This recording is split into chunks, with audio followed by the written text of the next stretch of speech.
RAMESH Singh's Indian Economy. Chapter 5. Planning in India.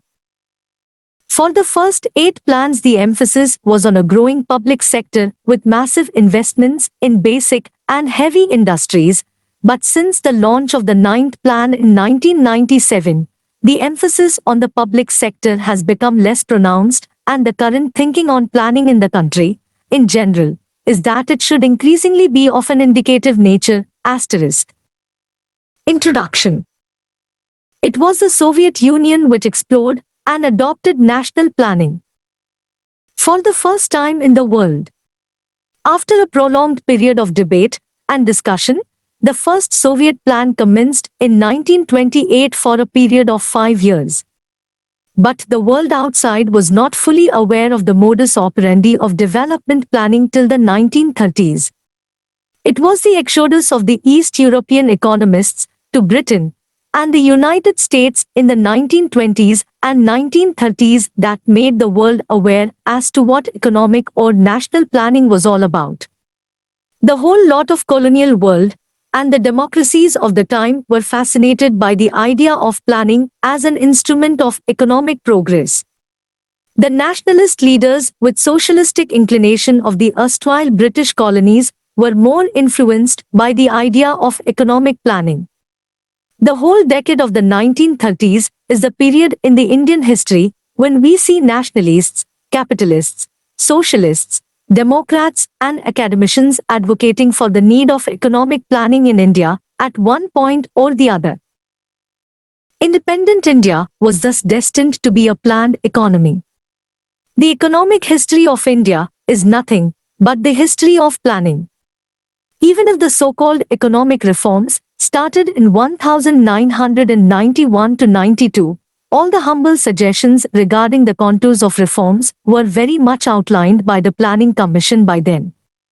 Once the reforms commenced, the think tank started outlining the major future direction for further plans. Going through the history of planning in India is a highly educational trip in itself, for though the Planning Commission has been a political body, it never hesitated in pointing out good economics time and again. Let us therefore look into the unfolding of the planning process in India. Background. By the decade of the 1930s, the idea of planning had already entered the domain of intellectual and political discussion in India.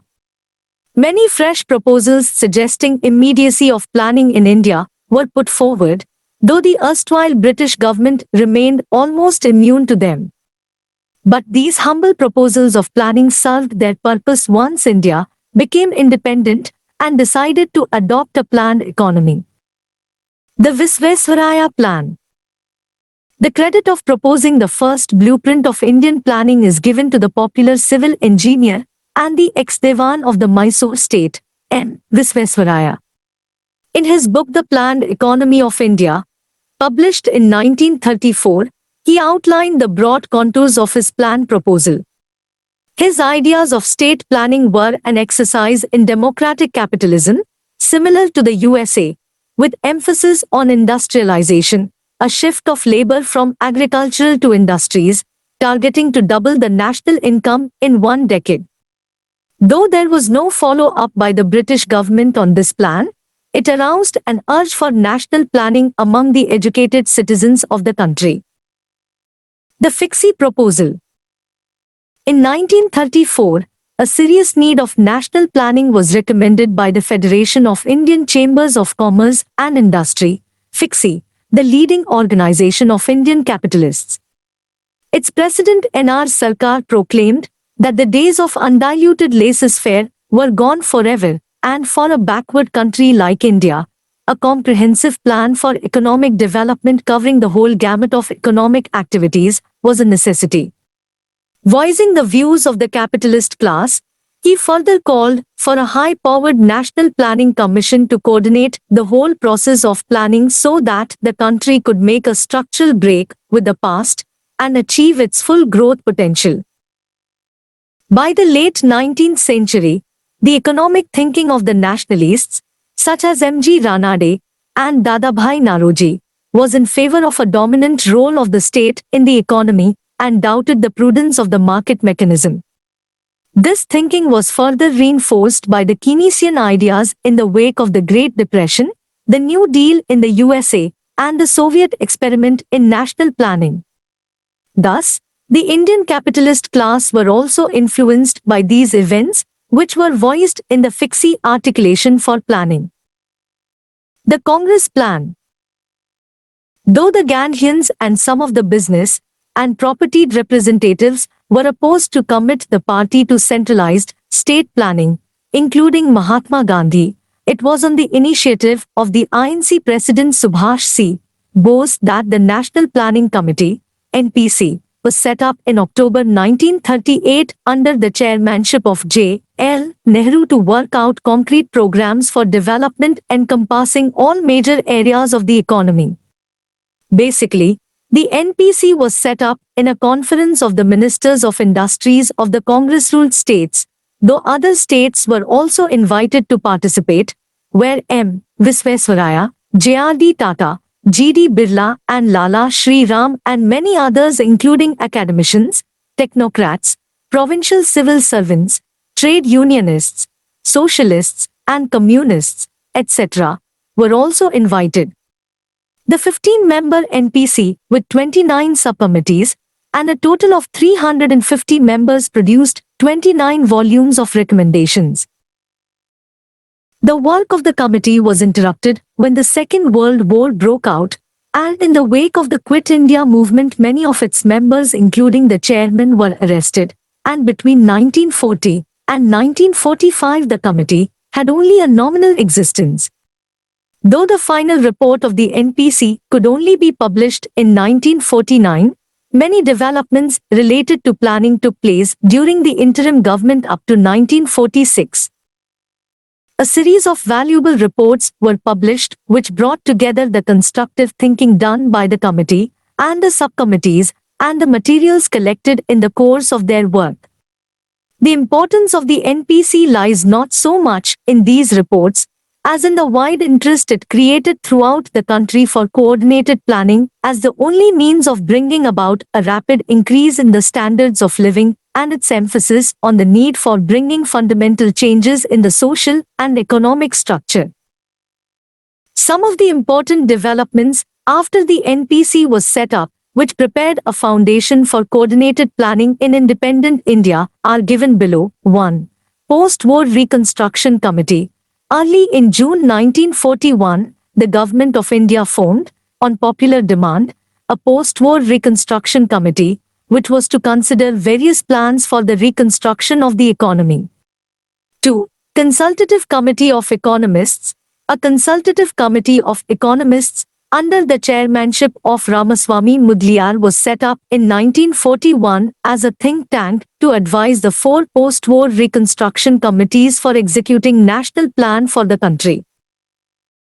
Though the committee suggested many plans for different areas of the economy, they had negligible practical significance as these suggestions were imbued with academic biases.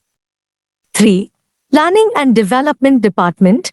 After all possible delays, it was in 1944 that the government created a Planning and Development Department under a separate member of the Viceroy's Executive Council for organizing and coordinating economic planning in the country. Ardeshir Dalal, the controller of the Bombay Plan, was appointed as one of its acting members. More than 20 panels of experts were set up. The central departments and the governments of the provinces and Indian states were invited to prepare detailed plans for industrialization. 12. This department was abolished in 1946. 4. Advisory Planning Board. In October 1946, the Government of India appointed a committee called the Advisory Planning Board to review the planning that had already been done by the British government, the work of the National Planning Committee, and other plans and proposals for planning, and to make recommendations regarding the future machinery of planning, and also in regard to objectives and priorities. The board strongly recommended the creation of a single, compact authoritative organization, responsible directly to the cabinet, which should devote its attention continuously to the whole field of development.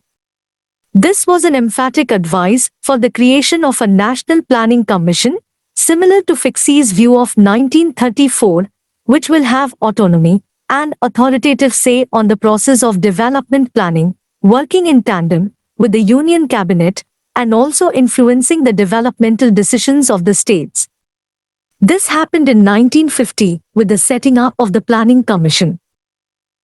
The board, in its report of January 1947, emphatically expressed the opinion that the proper development of large-scale industries can only take place if political units, whether in the provinces or states, agree to work in accordance with a common plan. This suggestion worked as a great influence on the planning process of independent India, as it always tried to give unifying nature to development planning. But this process also induced a serious tendency of centralization in the Indian planning, to which a number of states were to pose objections and straining the center-state relations time and again. However, the political leadership, right from the 1920s, was very conscious of the need for decentralized planning in the country. The Bombay Plan. The Bombay Plan was a popular title of a plan of economic development for India, which was prepared by a cross-section of India's leading capitalists.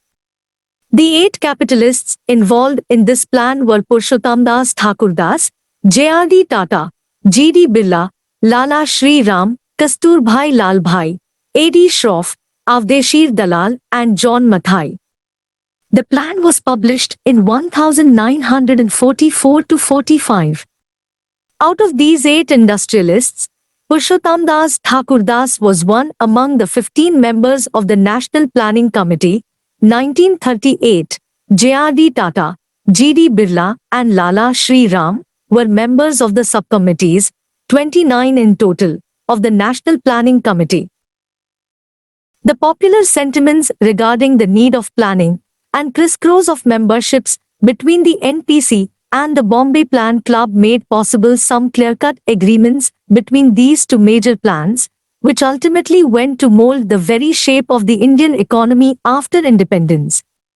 We may have a look at some of the very important agreements. 1. A basic agreement on the issue of the agrarian restructuring, abolition of all intermediaries, i.e., Zmindari abolition, minimum wages, guarantee of minimum or fair prices for agricultural products, cooperatives, credit and marketing supports. 2. Agreement on rapid industrialization, for which both the plans agreed upon an emphasis on heavy capital goods and basic industries. The Bombay Plan had allocated 35% of its total plan outlay on basic industries. 3.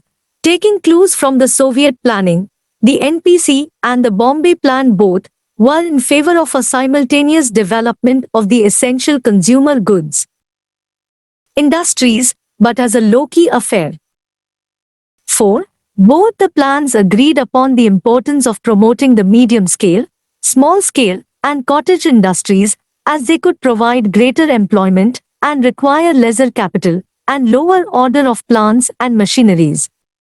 5. Both the plans wanted the state to play an active role in the economy through planning, controlling and overseeing the different areas of the economy, i.e., trade, industry and banking, through state ownership, public sector, or through direct and extensive control over them.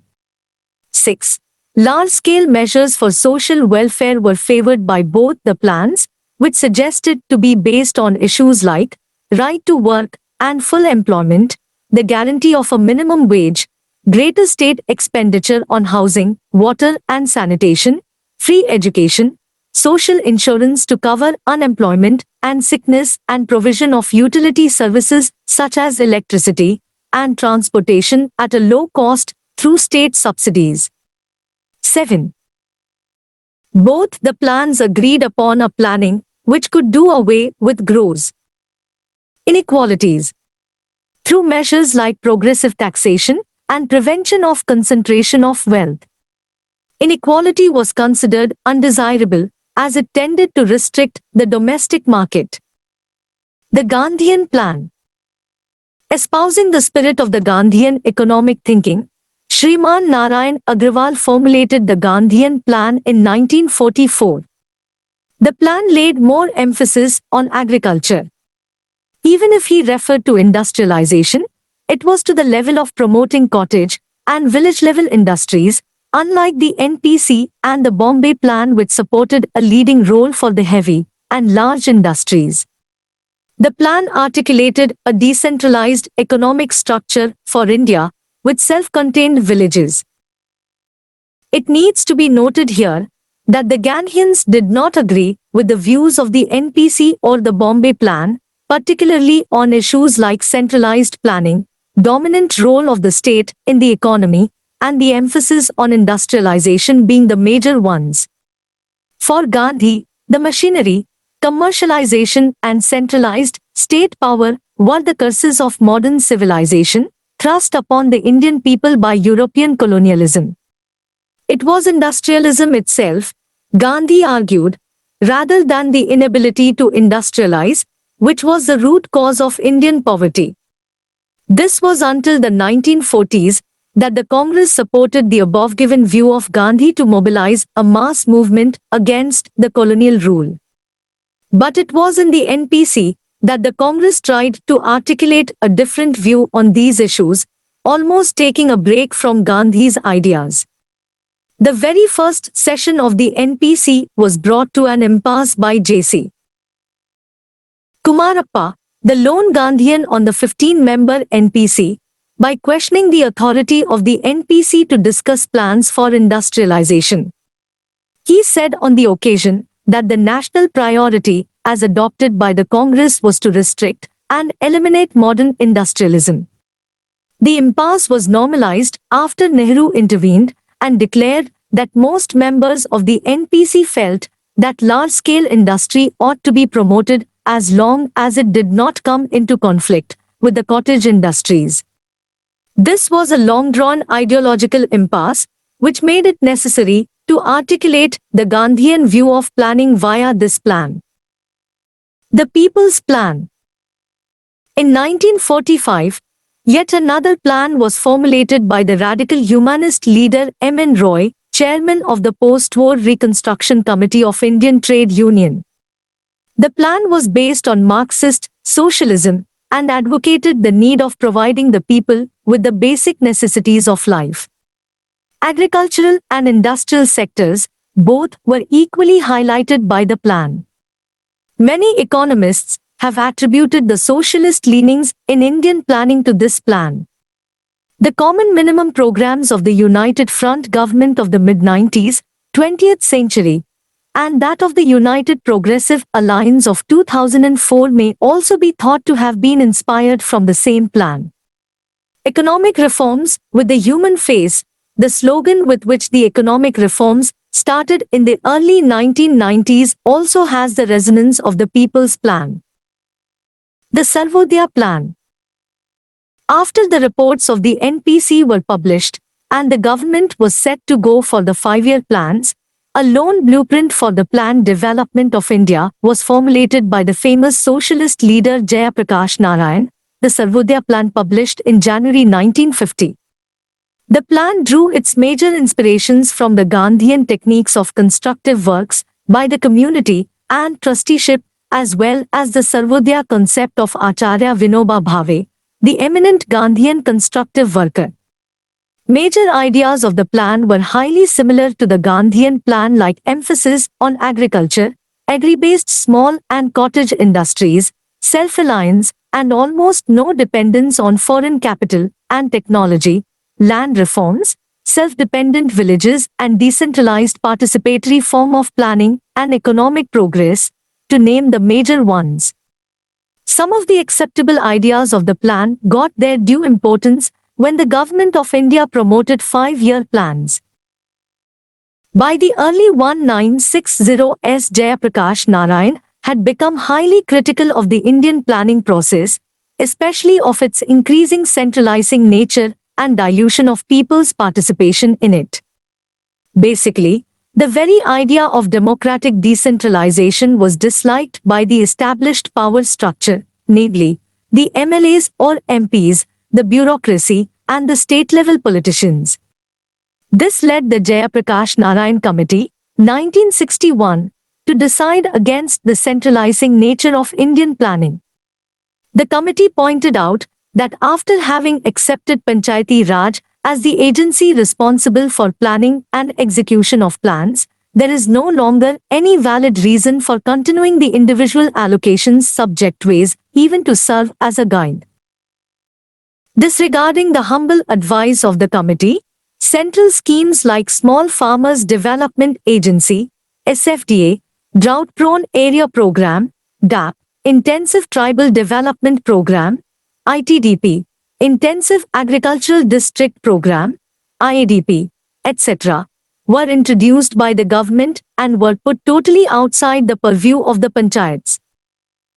It was only after the 73rd and 74th Amendments effected to the Constitution, 1992, that the role of local bodies and their importance in the process of plan development was accepted and the views of Jayaprakash got vindicated.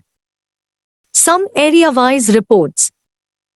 The idea for the need of a planned development of India became more and more popular by the decade of the 1940s. It was under this popular pressure that the government of India started taking some planned actions in this direction. In the 1940s, we see several area-specific reports being published. 1. Gargil Report on Rural Credit. 2. Keradat Report on Agricultural Development. 3. Krishnamachari Report on Agricultural Prices. 4. Sariya Report on Cooperatives. 5. A series of reports on irrigation, groundwater, canal, etc. All these reports, though prepared with great care and due scholarship, the government had hardly any zeal to implement the plans on their findings. But independent India was greatly benefited when the planning started covering all these areas of concern.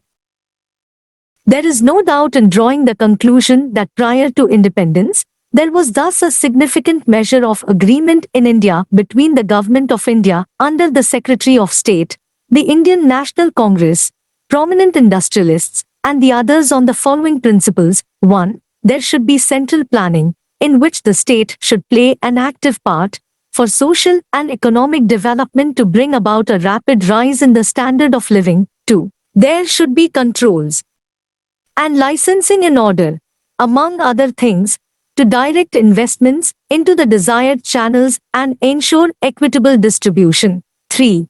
While there should be balanced development in all sectors of the economy, the establishment of basic industries was specially important. In this, state-owned and state-managed enterprises have an important role to play. There were, however, differences of approach with regard to the specific fields to be allocated to the public and private sectors. It is highly interesting and important to note that all the above agreements and opinions were reached through an evolutionary manner in the last 2 decades before independence in the deliberations and exercises regarding the need for economic planning in the country. The plans prepared by the Government of India, the Bombay Plan, and other above discussed plans, except the NPC and the Salvodya Plan, suffered from serious limitations. When they were prepared, it was known that transfer of power was to take place quite soon, but the exact form of the future government was not known. The plans consisted largely of proposals of experts, which were not effectively coordinated. They had no social philosophy behind them. With the advent of independence, they became inadequate, though the thinking that had taken place on planning generally and its techniques proved useful for the future. Major objectives of planning. Planning for India was an instrument to realize the aspirations and dreams of the future. We know that the foundations of future India were not laid in one day. The cherished dream about future India had evolved through a long-drawn process of the entire period of the freedom struggle. These aspirations and goals got their proper places and due importance in the reports of the National Planning Committee, NPC, in the deliberations of the Constituent Assembly, and finally in the Constitution of India. From the margins of the ripening nationalist movement, as well as taking clues from the Soviet and the French styles of planning, the NPC articulated the objectives of planning in India. The process of planning in India tried to include all the aspirations of the nationalist movement as well as of the future generations. But this will be a highly general comment upon the objectives of planning in India. We need to delve into the specific and objective goals of planning in India to further our discussions. Some of the historic deliberations regarding planning will serve our purpose. 1.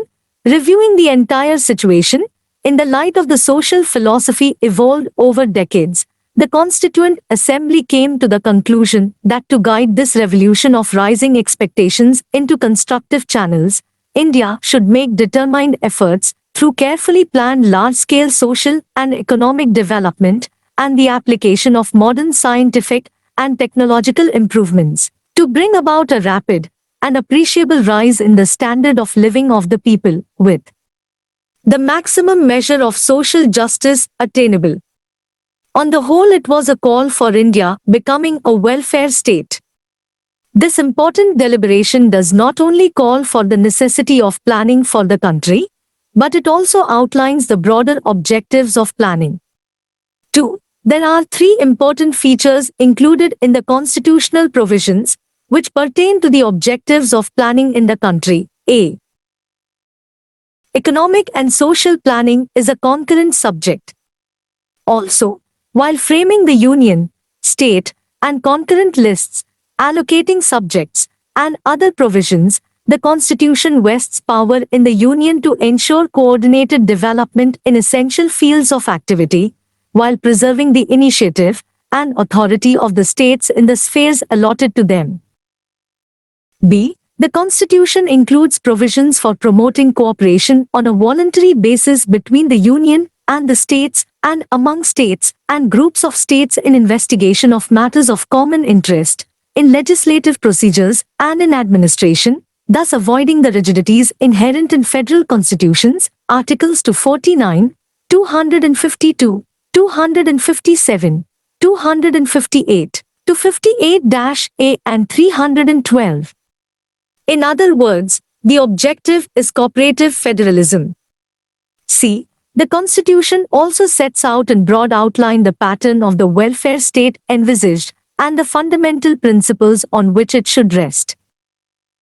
These are the major cornerstones of planning and its objectives enshrined in the Constitution that will breed enough union-state tussle in coming decades and make it compulsive for the government to resort to reforms with a human face rhetoric.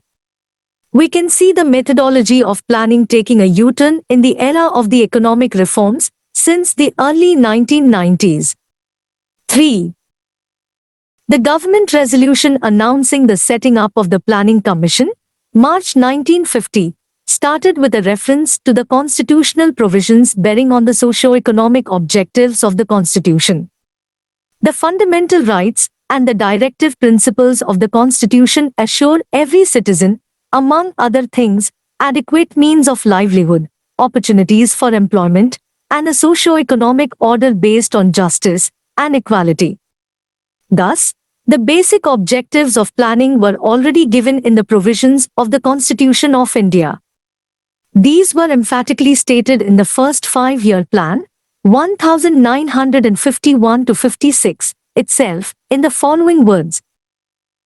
The urge to economic and social change under present conditions comes from the facts of poverty and of inequalities in income, wealth, and opportunity.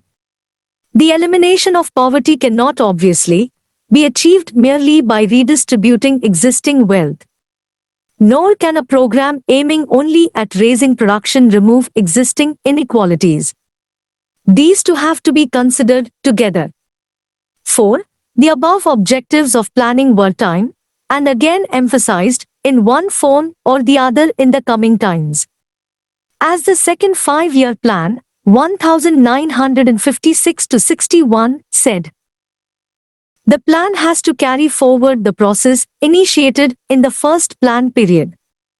It must provide for a larger increase in production, in investment, and in employment. Simultaneously, it must accelerate the institutional changes needed to make the economy more dynamic and more progressive in terms no less of social than of economic ends. 5. The same objectives were repeated by the sixth five-year plan, 1980-85, in the following words. The basic task of economic planning in India is to bring about a structural transformation of the economy so as to achieve a high and sustained rate of growth, a progressive improvement in the standard of living of the masses leading to eradication of poverty and unemployment, and providing a material base for a self-reliant economy. 6. It will be highly needful to inquire about the objectives of planning in the era of the economic reforms initiated in the fiscal 1991-92 as this new economic policy, NEP, made the experts and economists to conclude many questionable things about the objectives of planning in the country. A. The need to shift dependence from wage to self-employment. B. The state is rolling back and the economy is becoming pro-private, and sector-wise the social purpose of the planning will be lacking. C. The objectives of planning merely outlined hitherto have been blurred. D. The promotion of foreign investment will induce the economy into the perils of neo-imperialism, etc. But all the above given doubts were cleared by the forthcoming plans in straightforward words. We may quote from the following plans. Per thousand for the future economic development, the economy will be more dependent upon private participation, and the nature of planning will become more indicative, with the major objectives of planning remaining the same. This was announced by the government while launching the economic reforms, 23 July 1991, and commencing the 8th five-year plan, 1992-97. There was no change in the basic objectives of planning even though there was change in instruments of policy. This was announced by the government while announcing the new economic policy, 1991. Per thousand while the 9th plan, 1997-2002, was being launched, it was announced that the goals of planning in India, which were set by Panditji, have not changed. The 9th plan does not attempt to reinvent the wheel. At the same time, the goals and targets this plan attempts to achieve are based on the lessons of experience, including the 8th plan. They address today's problems and challenges and try to prepare the nation for tomorrow as well. Finally, a broad consensus looks evolving through the process of planning and crystallizing on the 6 major objectives of planning in India, which are as follows. 1. Economic growth. Sustained increase in the levels of production in the economy is among the foremost objectives of planning in India, which continues till date and will be so in future, without any iota of doubt in it. 2. Poverty alleviation. Poverty alleviation was the most important issue which polarized the members of the NPC as well as the Constituent Assembly, that a highly emphatic decision in favor of a planned economy evolved even before independence. Several programs have been launched in India directing the cause of poverty alleviation by all the governments till date, and the process continues even today with more seriousness. We see the National Rural Employment Guarantee Program, NREGP, being launched by the UPA government in 2006 by passing an act in the parliament. The matter has started attracting such high political concern. 3. Employment generation. Providing employment to the poor has been the best tool of economics to alleviate poverty. Thus, this objective of planning in India comes naturally once it commits itself to alleviate poverty. Employment generation in India has been, therefore, part and parcel of the objective of poverty alleviation in India. General programs and schemes have been launched by the governments from time to time in this direction, some based on the wage employments, still others based on self-employment.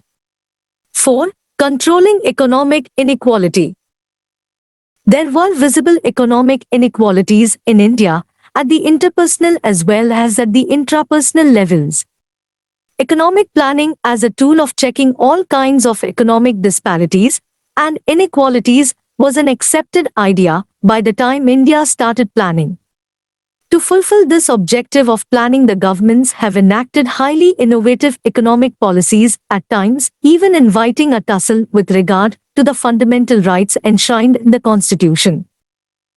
Though Indian planning has socio-economic objectives to fulfill, only economic planning was made a part of the planning process, technically speaking, and social planning, better called social engineering, was left to the political process.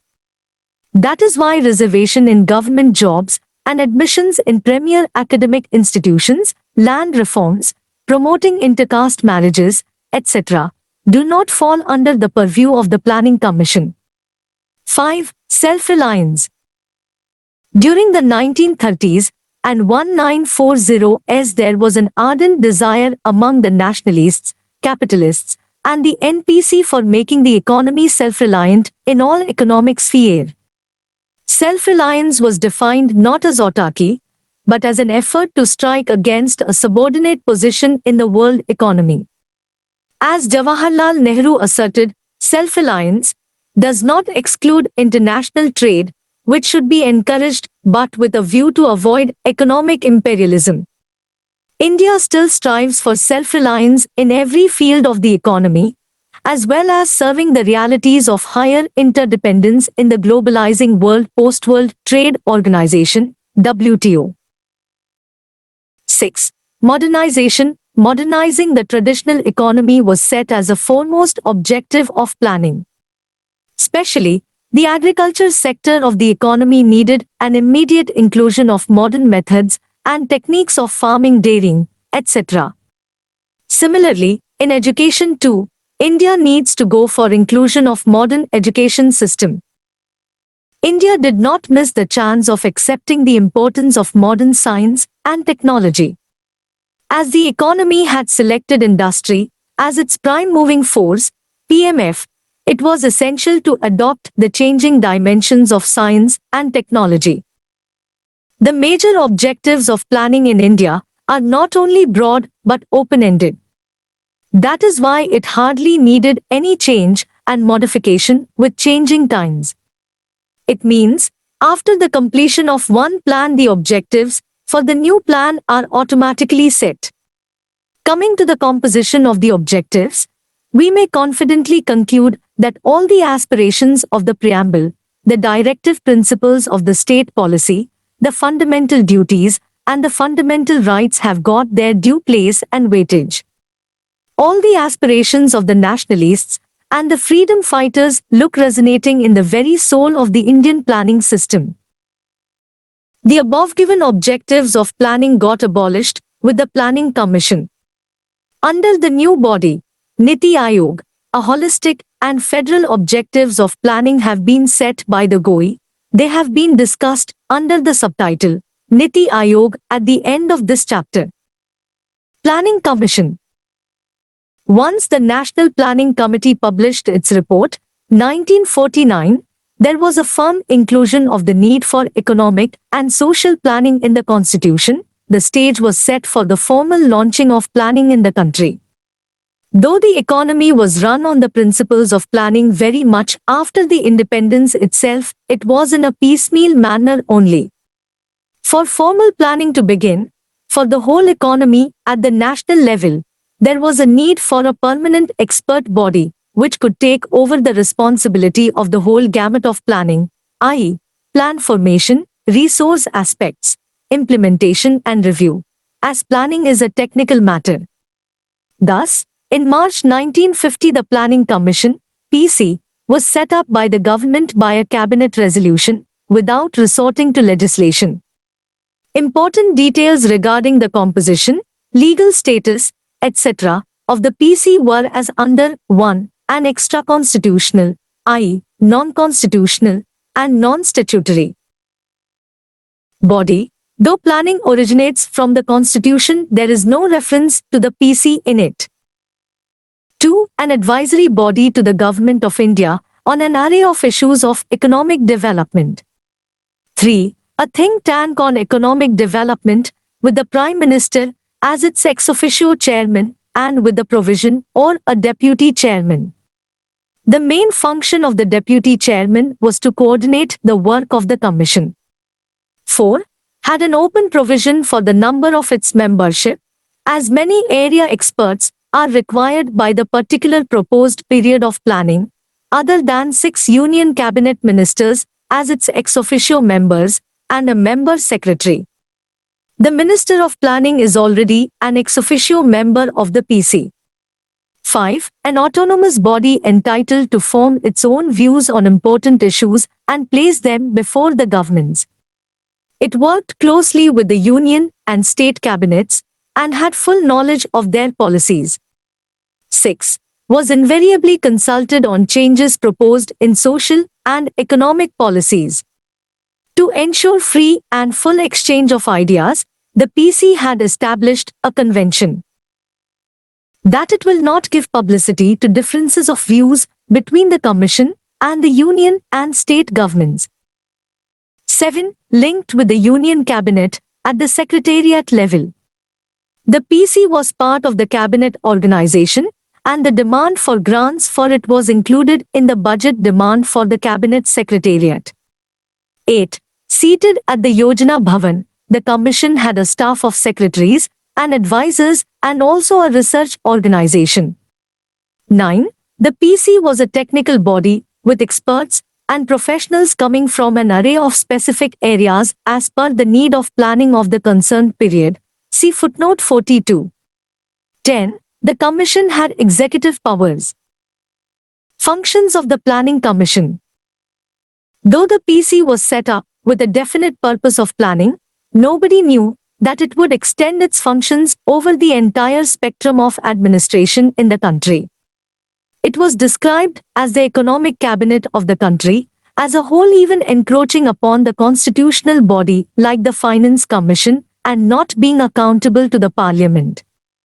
Through time it built up a heavy bureaucratic organization, which led even Nehru himself to observe, the Commission, which was a small body of serious thinkers, has turned into a government department complete with a crowd of secretaries, directors, and of course a big building. Though the functions of the PC were extended to include timely changes in the planning needs, in the reforms era, its functions were announced by the same government order which did set up the Planning Commission. The order says, the Planning Commission will 1. Make an assessment of the material, capital, and human resources of the country, including technical personnel, and investigate the possibilities of augmenting such of those resources as are found to be deficient in relation to the nation's requirements. 2. Formulate a plan for the most effective and balanced utilization of the country's resources. 3. On a determination of priorities. Define the stages in which the plan should be carried out and propose the allocation of resources for the due completion of each stage. 4. Indicate the factors which are tending to retard economic development and determine the conditions which, in view of the current social and political situation, should be established for the successful execution of the plan. 5. Determine the nature of the machinery which will be necessary for securing the successful implementation of each stage of the plan in all its aspects. 6. Appraise from time to time the progress achieved in the execution of each stage of the plan and recommend the adjustments of policy and measures that such appraisal may show to be necessary. And 7. Make such interim or ancillary recommendations as appear to be appropriate either for facilitating the discharge of the duties assigned to it, or on a consideration of the prevailing economic conditions, current policies, measures and development programs, or on an examination of such specific problems as may be referred to it for advice by central or state governments. With the commencement of the 10th Plan, 2002-07, the government handed over to new functions to the Planning Commission in 2002, namely, 1. To monitor the plan implementation with special reference to the process of economic reforms with the help of the steering committees. It should be noted here that once the process of economic reforms was initiated in the country, early 1990s, there was a diminishing role proposed for the state in the economy in some areas and increased role for the state in some other areas. The redefinition of the state's role in the economy, though it was the contemporary thinking worldwide, made most of the experts and the business community to conclude as if there will be no role for planning in the economy. The new economic policy, NEP of 1991 to 92 was a prima facie proposal for the expansion of the market economy in the country. But it was not the case altogether. Planning has not become irrelevant, though it needed to search for a new orientation. And it was highly essential that the process of planning keeps its relevance to the bigger and the broader process of economic reforms. This particular new function of the PC must be seen in this light. 2. To monitor the progress of various central ministries. It should be noted here that for the first time, the PC went to set the monitorable targets for 10 areas indicating development. The central ministries have been linked to these monitorable targets. The timely performances of the ministries are now monitored by the PC as per its new function. With the inclusion of the above-mentioned two functions in the existing functions, which were already very broad, the PC had emerged as a real super cabinet. Since it was basically the deputy chairman, who officiated the general meetings of the commission, he had a high-level say in articulating the direction and the nature of the economic policies. Through the first new function it articulated the future dimensions of the economic reforms, and through the second new function, it influenced the works of the various ministries. Ultimately, it seems as if the PC had been able to emerge as the real think tank of development in the country. The PC had also been able to influence the economic policies of the states since 2002 in a great way. Though the PC did not make the state plans, it was able to influence the overall economic policies of the states. It had been possible due to the setting of monitorable targets for states for the same development indicators or areas as was being set for the center. The states were liable for being monitored by the PC concerning their performances regarding these monitorable targets.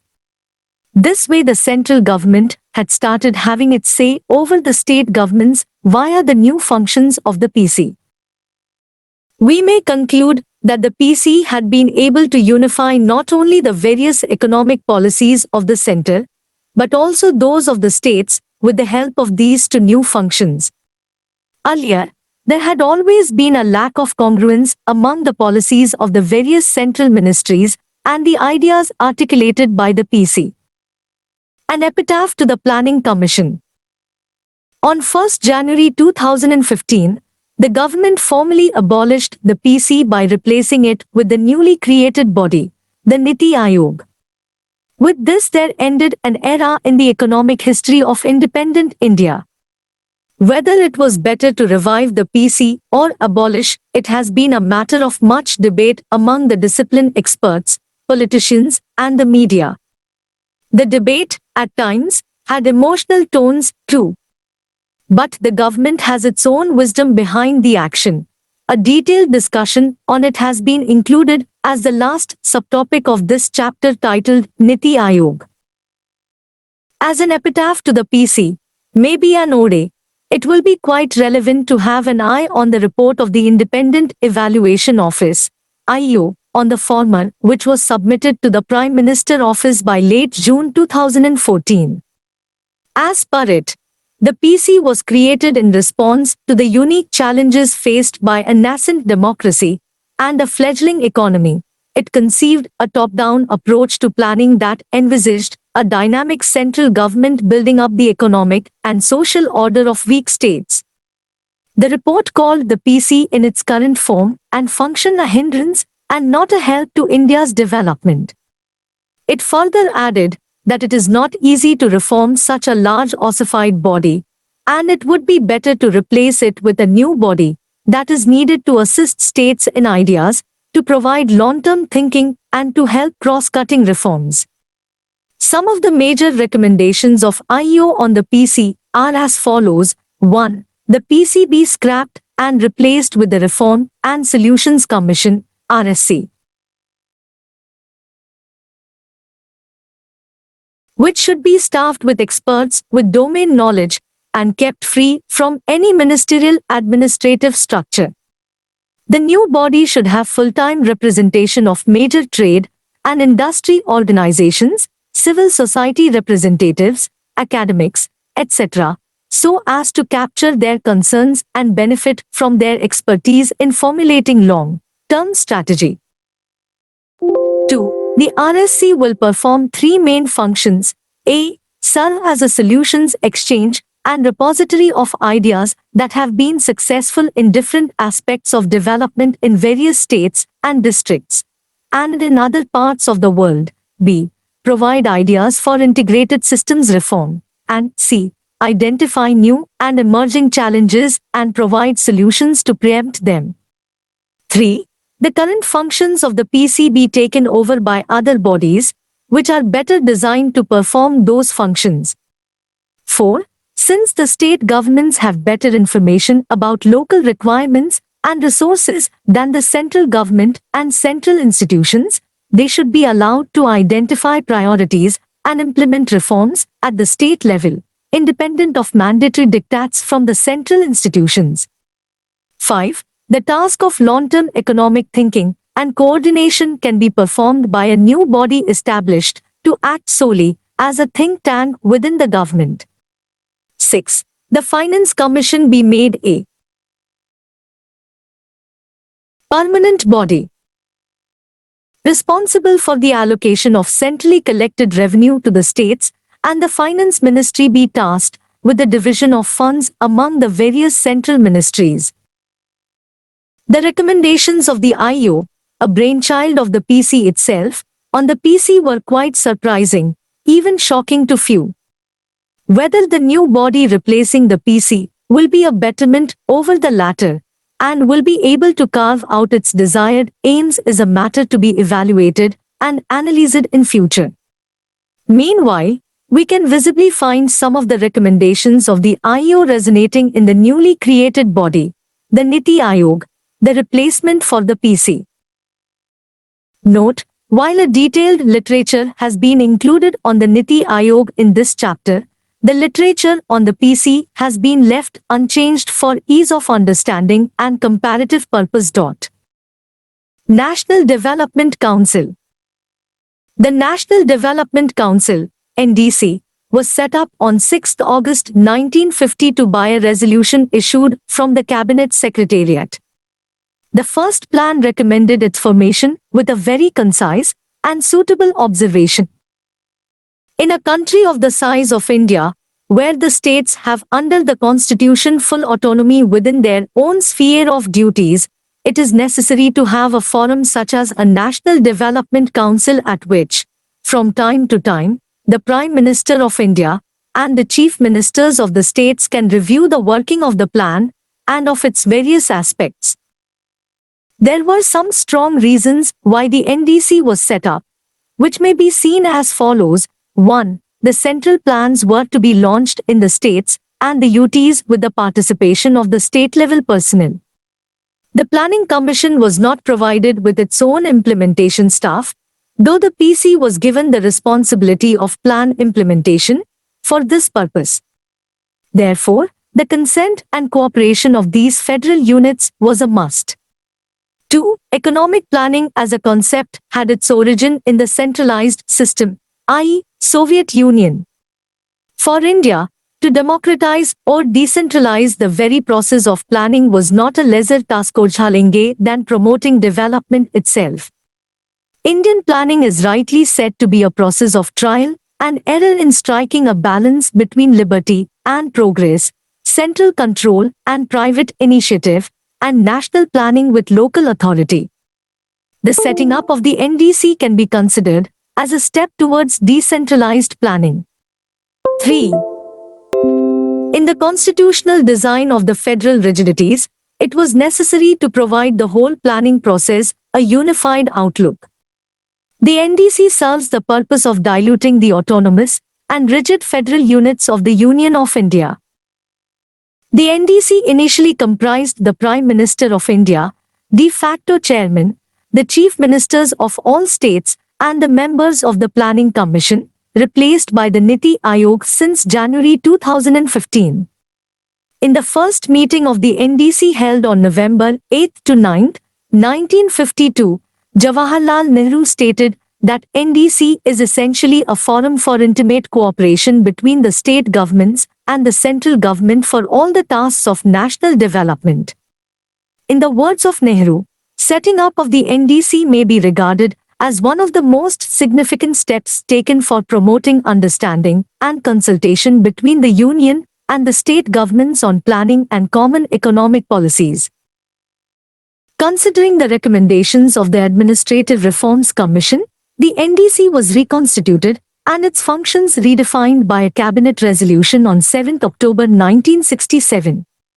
The reconstituted NDC comprised the Prime Minister, all Union Cabinet Ministers, Chief Ministers of all states and Union territories, and the members of the Planning Commission. Delhi administration was represented in the council by the Lieutenant Governor and the Chief Executive Councillor, and the remaining Union territories by their respective administrators. Other Union ministers and state ministers may also be invited to participate in the deliberations of the council. In the reconstituted council, the Secretary of the Planning Commission acts as Secretary to the NDC, and the Planning Commission was expected to furnish such administrative or other assistance for the work of the council as may be needed. The basic nature, origin, and legal status of the council are similar to the Planning Commission. The revised functions of the NDC are 1. To consider the proposals formulated for plans at all important stages and accept them. 2. To review the working of the plans from time to time. 3. To consider the important questions of social and economic policy affecting national development. And 4. To recommend measures for the achievement of the aims and targets set out in the National Plan, including measures to secure the active participation and cooperation of the people, improve the efficiency of the administrative services, ensure the fullest development of the less advanced regions and backward sections of the community, and through sacrifices borne equally by all citizens, build up resources for national development. Though the first plan of India was launched before the arrival of the NDC, the body had many meetings before the terminal year of the plan and useful deliberations. Almost all, after due consideration, were included by the government into the planning process.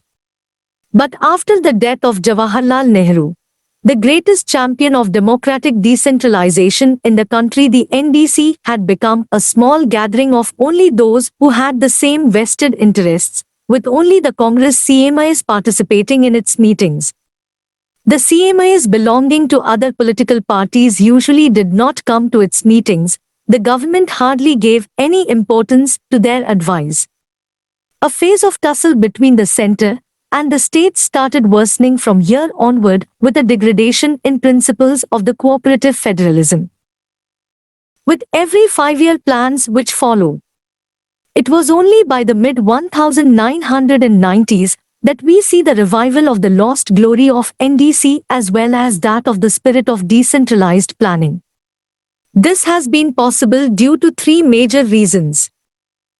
1. In the era of economic reforms, with greater dependence on the private capital made it necessary to allow states greater autonomy in economic matters. Once the WTO regime started, it became an economic compulsion. 2. The enactment of the constitutional amendments 73rd and the 74th had made local level planning a constitutional compulsion. 3. And lastly, it was the compulsion of coalition politics in the formation of the union government which made the center to favor the states. As per the major experts on the issue of decentralized planning, the last of the above given three reasons has played the most important role. By 2002, in the area of development planning we find an enhanced level of federal maturity, and we see the last 3 5 years plans, 10th, 11th and 12th, adopted by a consensual support of the NDC members. NDC had its last meeting, 57th, in December 2012, and since the new policy think tank Niti Ayog was set up, has not been assigned any work. It is believed that in coming times it will be either abolished or merged with the Niti. NDC versus GC, at the level of composition the NDC and Governing Council, GC, of the Niti Ayog look different in only one way. Members of the Niti are not its members, while the members of the PC used to be the members of the NDC. Fostering federal cooperation is the core objective for both, but the way it was or is done was or is better in case of the GC, as it reaches its decision in absence of the members of the Niti. The opinion of the GC is necessary for the desired functioning of the Niti, as the former is an integral part of the latter. This way the GC looks a better body in comparison to the NDC.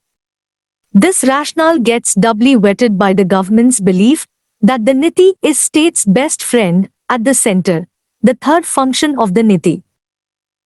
Central planning. The plans which are formulated by the central government and financed by it for the implementation at the national level are known as central plans. Over the years, the center has launched 3 such plans and the governments have maintained continuity in their implementation. The 3 central plans are 1 5-year plans, 2 20-point program, and 3 Member of Parliament Local Area Development Scheme. An introductory description of these plans is given as follows. 1. The 5-year plans.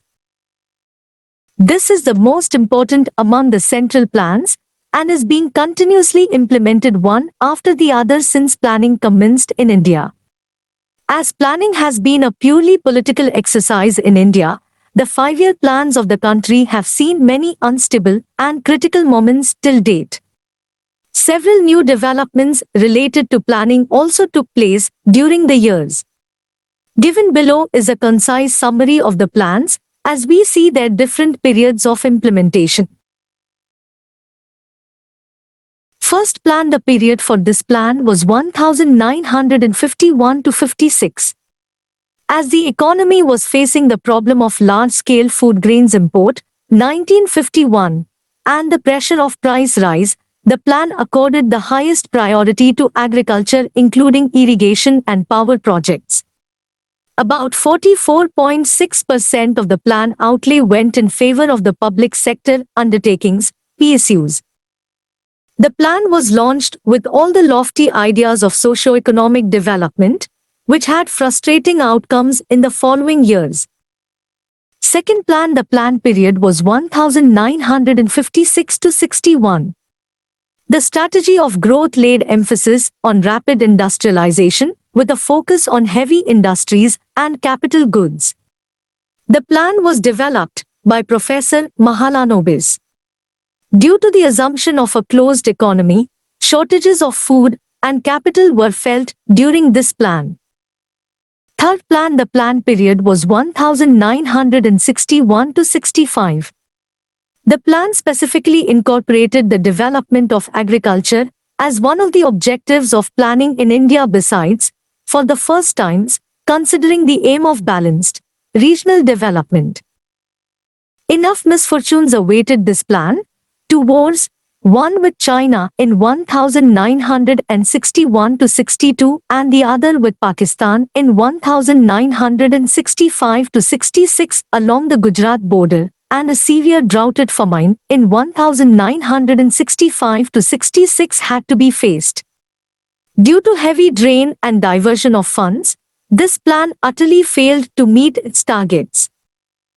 Three annual plans. The period of the three consecutive annual plans was 1966 to 69. Though the fourth plan was ready for implementation in 1966, the weak financial situation as well as the low morale after the defeat by China, the government decided to go for an annual plan for 1966 to 67. Due to the same reasons, the government went for another two such plans in the forthcoming years. The broader objectives of these annual plans were inside the design of the fourth plan, which would have been implemented for the period 1966 to 71 had the financial conditions not worsened by then. Some economists, as well as the opposition in the parliament, called this period as a discontinuity in the planning process, as the plans were supposed to be for a period of 5 years.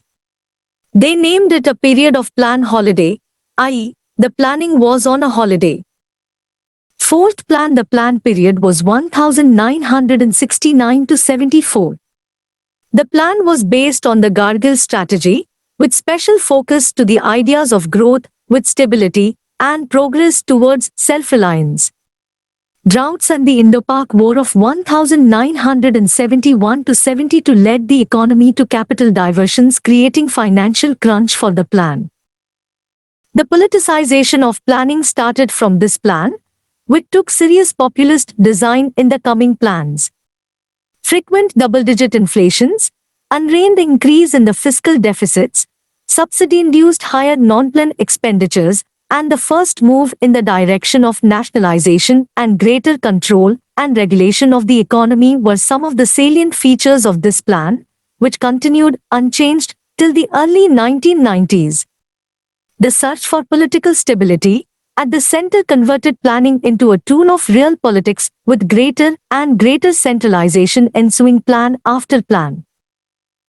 Fifth plan. The plan, 1974 to 79, has its focus on poverty alleviation and self-reliance. The popular rhetoric of poverty alleviation was sensationalized by the government to the extent of launching a fresh plan, i.e., the 20-point program, 1975, with a marginal importance being given to the objective of growth with stability, one of the major objectives of the fourth plan. The planning process got more politicized. The havocs of hyperinflation led the government to hand over a new function to the Reserve Bank of India to stabilize the inflation, the function which the RBI carries forward even today. A judicious price-wage policy was started to check the menace of inflation on the wage earners. This plan saw an increase in the socio-economic and regional disparities despite the many institutional, financial, and other measures which were initiated by the government to attend to them. The nationalization policy continued. There was an overall decay in the quality of governance. A nexus of the criminal politician bureaucrat seems to emerge for the first time to hijack the political system. The plan period was badly disturbed by the draconian emergency and a change of the government at the center. The Janata Party came to power with a thumping victory in 1977. As the government of the time had then complete say in the central planning in India, how could the new government continue with the fifth plan of the last government, which had still more than 1 year to reach its completion? The dramatic events related to Indian planning may be seen objectively as given below. 1. The Janata government did cut short the fifth plan by a year ahead of its terminal year, i.e., by the fiscal 1977 to 78, in place of the decided 1978 to 79. 2. A fresh plan, the sixth plan for the period 1978 to 83 was launched by the new government, which called the rolling plan. 3. In 1980, there was again a change of government at the center, with the return of the Congress, which abandoned the sixth plan of the Janata government in the year 1980 itself. 4. The new government launched a fresh new sixth plan for the period 1980 to 85. But by that time, Two financial years of the Janata government's sixth plan had already been completed. These 2 years of the plan were adjusted by the Congress government in a highly interesting way. The first year, i.e., 1978 to 79 was added to the fifth plan, which was cut short by the Janata government to 4 years. And thus the fifth plan officially became of 5 years again, 1974 to 79. B. Now what to do with the second year, i.e., 1979 to 80. The Congress government announced this year to be a year of one annual plan. This annual plan, 1979 to 80, may be considered the lone independent remnant of the rolling plan of the Janata government. The sixth plan, 1978 to 83, which could not become an official plan of India, had emphasis on some of the highly new economic ideas and ideals, with almost a complete no to foreign investment, new thrust on price control, rejuvenation of the public distribution system, PDS, emphasis on small-scale and cottage industries, new lease of life to Panchayati Raj institutions, PRIs, i.e., the second phase of the revival of the PRIs, agriculture, and the subject of rural development getting the due, etc., being the major ones. Sixth plan. This plan, 1980 to 85, was launched with the slogan of Garibi Hatao, Alleviate Poverty. Already, a program, the TPP, was tested and tried by the same government in the fifth plan, which tried to improve the standard of living of the poor masses with the direct approach, the idea of poverty alleviation. But such a slogan of Garibi Hatao was not given to the program. The plan gave emphasis on socio-economic infrastructure in the rural areas, eliminating rural poverty and regional disparities through the IRDP, commencing target group approach together with launching a number of national-level programs and schemes aimed at specific concerns and areas of development, target group approach. Seventh plan. The plan, 1985 to 90, emphasized on rapid food grain production, increased employment creation and productivity in general. The basic tenets of planning, i.e., growth, modernization, self-reliance and social justice remained as the guiding principles. The Jawahar Rojgar Yojana, JRY, was launched in 1989 with the motive to create wage employment for the rural poor. Some of the already existing programs, such as the IRDP, CAD, BAP, and the DDP, were reoriented. Till date, the government has been evaluating the achievements of all the developmental programs, courtesy the youngest PM of India. Somehow, democracy and development got connected with a major change in the thinking of the political elite, which decided to go in for democratic decentralization to promote development. It laid strong foundations for itself, as the constitutional amendments, the 73rd and 74th, were possible by the early 1990s. Though the economy had better growth rates throughout the 1980s, especially in the latter half, yet it was at the cost of bitter fiscal imbalances. By the end of the plan, India had a highly unfavorable balance of payments situation. Heavy foreign loans on which the governmental expenditures depended heavily during the period, the economy failed to service. The plan was not laid with a strong financial strategy, which put the economy into a crisis of unsustainable balance of payments and fiscal deficits. India basically tried to attend its growth prospects by commercial and other external borrowings on hard terms, which the economy failed to sustain. In the process of liberalization, an expansion of internal demand for the home market was permitted without generating equitable levels of exports, and ultimately Indian imports were financed by the costly external borrowings. Such an inward-looking fiscal policy proved to be a mistake when the external aid environment for the economy was deteriorating. Two annual plans. The eighth plan, whose term would have been 1990 to 95, could not take off due to the fast-changing political situation at the center. The path-breaking and restructuring-oriented suggestions of the Eighth Plan, the sweeping economic reforms ensuing around the world, as well as the fiscal imbalances of the late 1980s were the other important reasons for the delay in the launch of the Eighth Plan. The new government, which assumed power at the center in June 1991, decided to commence the Eighth Plan for the period 1992 to 97, and that the fiscals 1990 to 91 and 1991 to 92 should be treated as two separate annual plans. The two consecutive annual plans, 1990 to 92, were formulated within the framework of the approach to the Eighth Plan, 1990 to 95, with the basic thrust on maximization of employment and social transformation. Eighth Plan The Eighth Plan, 1992 to 97, was launched in a typically new economic environment.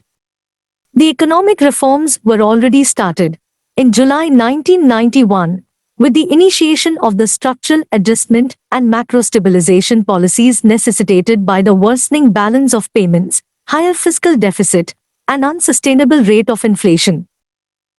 This was the first plan which went on for an introspection of the macroeconomic policies which the country had been pursuing for many decades. The major concerns and path-breaking suggestions which this plan articulated may be summarized as follows. 1. An immediate redefinition of the state's role in the economy was suggested. 2. Market-based development advised in areas which could afford it, i.e., a greater role for the private sector in the economy. 3. More investment in the infrastructure sector, especially in the laggard states, as the ongoing emphasis on greater private sector investment could not be attracted towards these states. 4. Rising non-plan expenditure and fiscal deficits need to be checked. 5. Subsidies need restructuring and refocusing. 6. Planning immediately needs to be decentralized. 7. Special emphasis on cooperative federalism suggested. 8. Greater focus on agriculture and other rural activities was suggested, for which the plan cited empirical evidences as they encouraged the economy to achieve enhanced standard of living for its people and to promote the cause of balanced growth, a shift in the mindset of planning. As the economy moved towards liberalization, criticism came from every quarter against the move. The process of planning was also criticized on the following counts. 1. As economy moves towards the market economy, the planning becomes irrelevant. 2. When the state is rolling back, planning makes no sense. 3. The planning process should be restructured in the era of liberalization. And 4. There should be increased trust on the social sector, i.e., education, healthcare, etc. Ninth Plan The Ninth Plan, 1997 to 2002, was launched when there was an all-round slowdown in the economy led by the Southeast Asian financial crisis, 1996 to 97.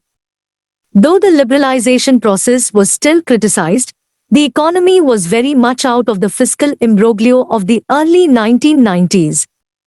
With the general nature of indicative planning, the plan not only did target an ambitious high growth rate, 7%, but also tried to direct itself towards time-bound social objectives. There was an emphasis on the 7 identified basic minimum services, BMS, with additional central assistance for these services with a view to obtaining complete coverage of the population in a time-bound manner. The BMS included 1. Safe drinking water, 2. Primary health service, 3. Universalization of primary education, 4. Public housing assistance to the shelterless poor families, 5. Nutritional support to children, 6. Connectivity of all villages and habitations, and 7. Streamlining of the public distribution system. The issue of fiscal consolidation became a top priority of the governments for the first time, which had its focus on the following related issues. 1. sharp reduction in the revenue deficit of the government, including center, states and the PSUs through a combination of improved revenue collections and control of inessential expenditures. 2. Cutting down subsidies, collection of user charges on economic services, i.e., electricity, transportation, etc., cutting down interest, wages, pension, PF, etc. 3. Decentralization of planning and implementation through greater reliance on states and the PRIs. 10th Plan. The plan, 2002-07, commenced with the objectives of greater participation of the NDC in their formulation. Some highly important steps were taken during the plan, which undoubtedly points out a change in the planning policy mindset of the government, major ones being 1. Doubling per capita income in 10 years, 2. Accepting that the higher growth rates are not the only objective, it should be translated into improving the quality of life of the people. 3. For the first time the plan went to set the monitorable targets for 11 select indicators of development for the center as well as for the states. 4. Governance was considered a factor of development. 5. States' role in planning to be increased with the greater involvement of the PRIs. 6. Policy and institutional reforms in each sector, i.e., reforms in the PSUs, legal reforms, administrative reforms, labor reforms, etc. 7. Agriculture sector declared as the prime moving force, PMF, of the economy. 8.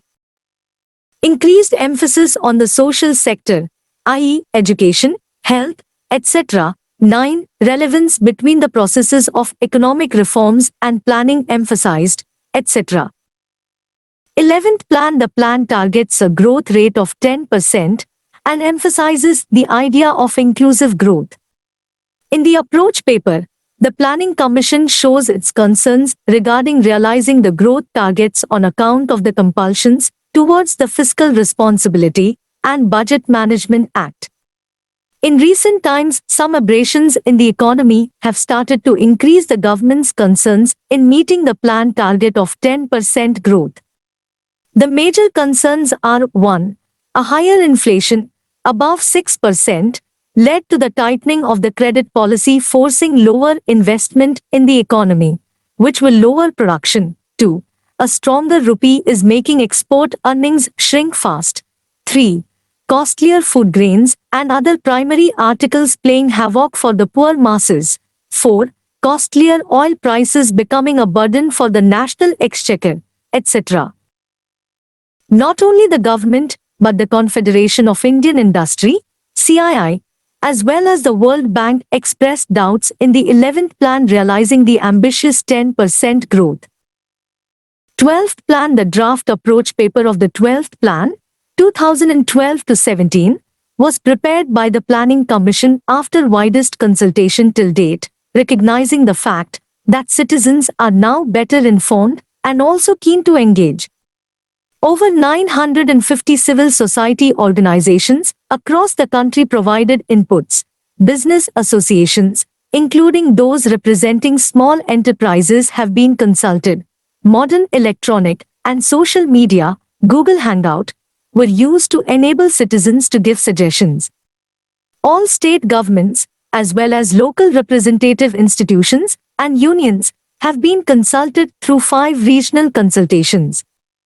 Though the approach paper for the plan was approved by the NDC by mid-2011, the plan document was finalized much later after the launch of the plan, like the 10th and 11th plans.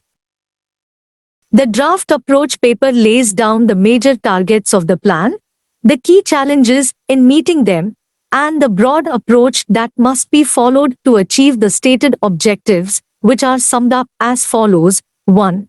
Growth rate of 9% is targeted for the plan. However, in view of the uncertainties in the global economy and the challenges in the domestic economy, the approach paper indicates that it could be achieved only if some difficult decisions are taken. 2. It emphasizes the need to intensify efforts to have 4% average growth in the agriculture sector during the plan period, with food grains growing at about 2% per year and non-food grains, notably horticulture, livestock, dairying, poultry and fisheries, growing at 5 to 6%. 3. The higher growth in agriculture would not only provide broad-based income benefits to the rural population but also help restrain inflationary pressure, which could arise if high levels of growth are attempted without corresponding growth in domestic food production capabilities. 4. It proposes that the major flagship programs, which were instrumental for promoting inclusiveness in the 11th plan, should continue in the 12th plan. There is a need to focus on issues of implementation and governance to improve their effectiveness. 5. The plan indicates that the energy needs of rapid growth will pose a major challenge since these requirements have to be met in an environment where domestic energy prices are constrained and world energy prices are high and likely to rise further. 6. For the GDP to grow at 9%, commercial energy supplies will have to grow at a rate between 6.5 and 7% per year. Since India's domestic energy supplies are limited, dependence upon imports will increase. Import dependence in the case of petroleum has always been high and is projected to be 80% in the 12th plan. 7. Even in the case of coal, import dependence is projected to increase as the growth of thermal generation will require coal supplies, which cannot be fully met from domestic mines. 8. It suggests the need to take steps to reduce energy intensity of production processes, increase domestic energy supply as quickly as possible, and ensure rational energy pricing that will help achieve both objectives, viz., reduced energy intensity of production process and enhance domestic energy supply, even though it may seem difficult to attempt. 9. It draws attention to evolving a holistic water management policy aiming at more efficient conservation of water and also in water use efficiency, particularly in the field of agriculture. 10. It argues that a new legislation for land acquisition is necessary, which strikes an appropriate balance between the need for fair compensation to those whose land is acquired and whose livelihood is disrupted, and the need to ensure that land acquisition does not become an impossible impediment to meeting our needs for infrastructure development, industrial expansion, and urbanization. 11. It maintains that health, education, and skill development will continue to be the focus areas in the 12th plan, and that there is a need to ensure adequate resources to these sectors, universal healthcare proposed by it, emphatically. Simultaneously, it also points to the need to ensure maximum efficiency in terms of outcomes for the resources allocated to these sectors. The need to harness private investment in these sectors has also been emphasized by the approach. 12. It takes cognizance of the fact that achieving 9% growth will require large investments in infrastructure sector development, notes greater momentum to public investment and public-private partnerships, PPPs, in infrastructure sector needs to be imparted so that present infrastructure shortages can be addressed early. 13. It has emphasized the importance of the process of fiscal correction. However, the paper cautions that fiscal consolidation would imply that total resources available for the plan in the short run will be limited. Resource limitations imply the need to prioritize carefully and that some priority areas, example, health, education, and infrastructure will have to be funded more than others. 14. It also emphasizes the need for focusing more on efficient use of available resources in view of the resource constraints. The appraisal document for the 12th plan, prepared by the Niti Ayog, estimated a growth rate of maximum 7.75%. Taking clues from the plans, the document made a strong case for clear tax policies and focus on manufacturing sector. 2. 20-point program. The 20-point program, TPP, is the second central plan which was launched in July 1975. The program was conceived for coordinated and intensive monitoring of a number of schemes implemented by the central and the state governments. The basic objective was of improving the quality of life of the people, especially of those living below the poverty line.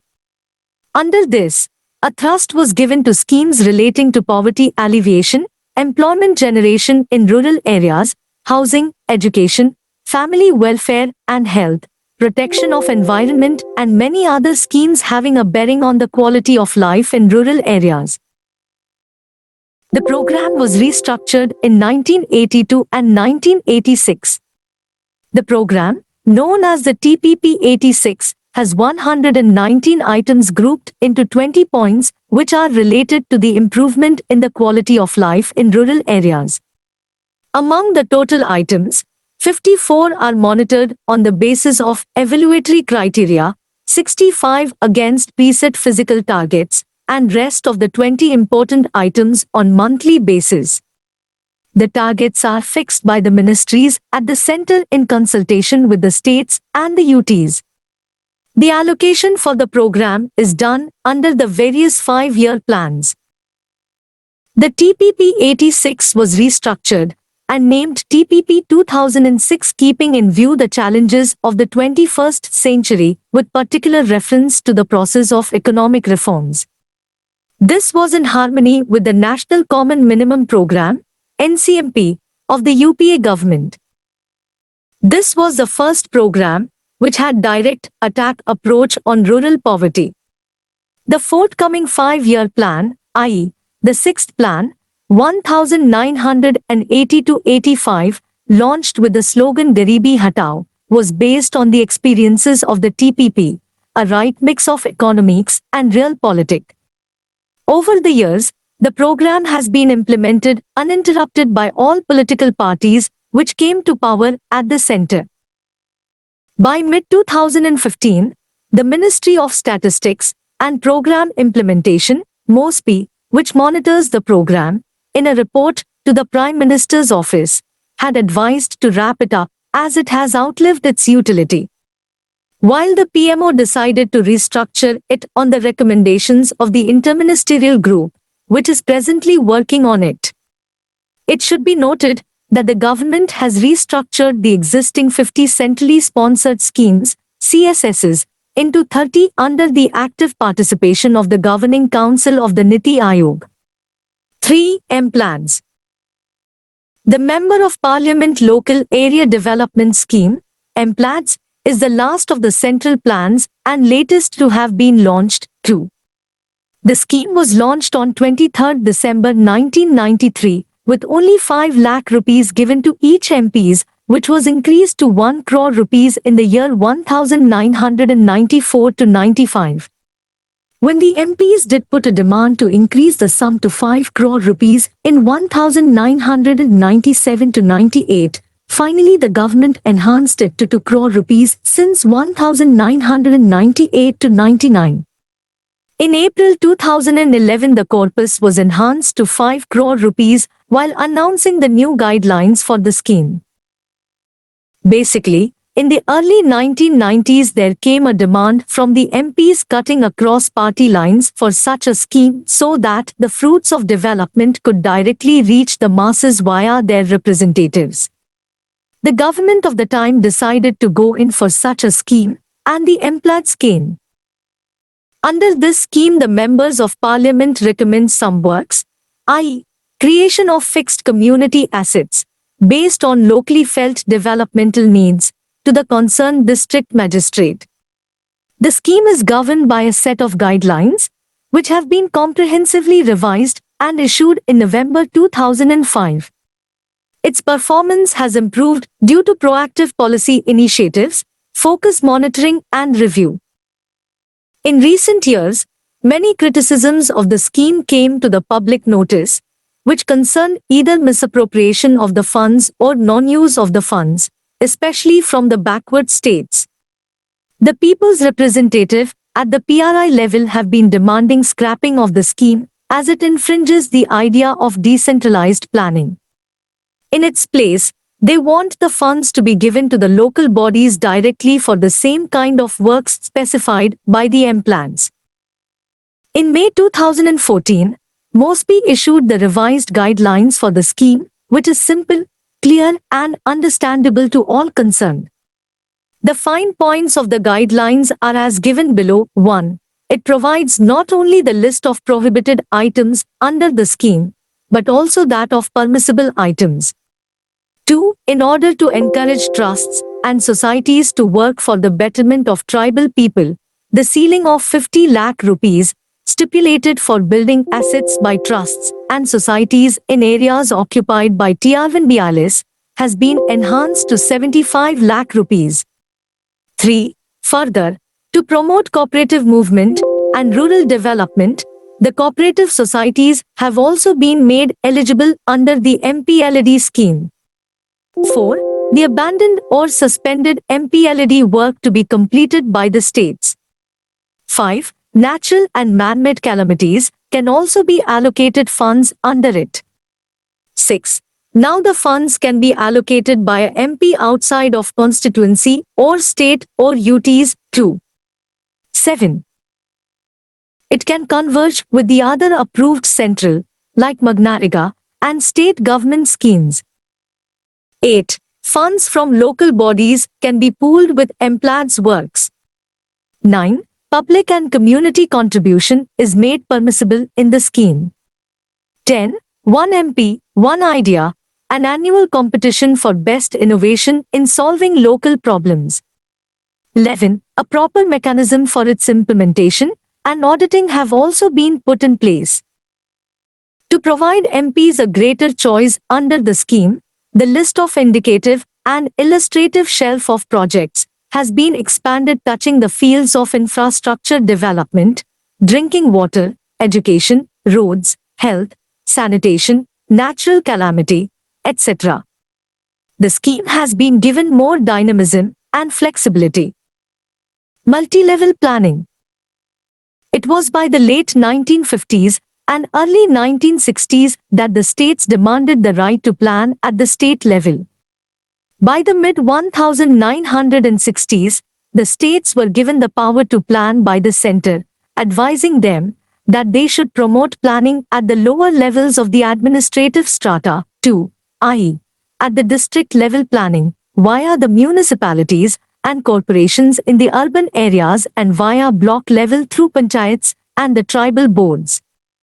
By the early 1980s, India was a country of multi-level planning, MLP, with the structure and strata of planning as follows. First strata, center-level planning. At this level, three types of central plans had evolved over the years: the 5-year plans, the 20-point program, and the M plans. Second strata, state-level planning. By the 1960s, the states were planning at the state level with their respective planning bodies, the state planning boards, with the respective CMAs being their de facto chairman. The plans of the states were for a term of 5 years and parallel to the concerned 5-year plans of the center. Third strata, district-level planning.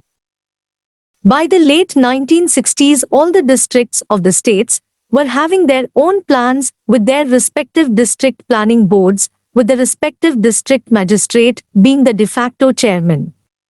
The district-level plans are implemented now via municipalities or corporations in the urban areas and the panchayats via the blocks in the rural areas.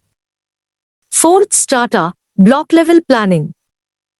As a part of the district-level planning, the block-level planning came up, which had the district planning boards as their nodal body.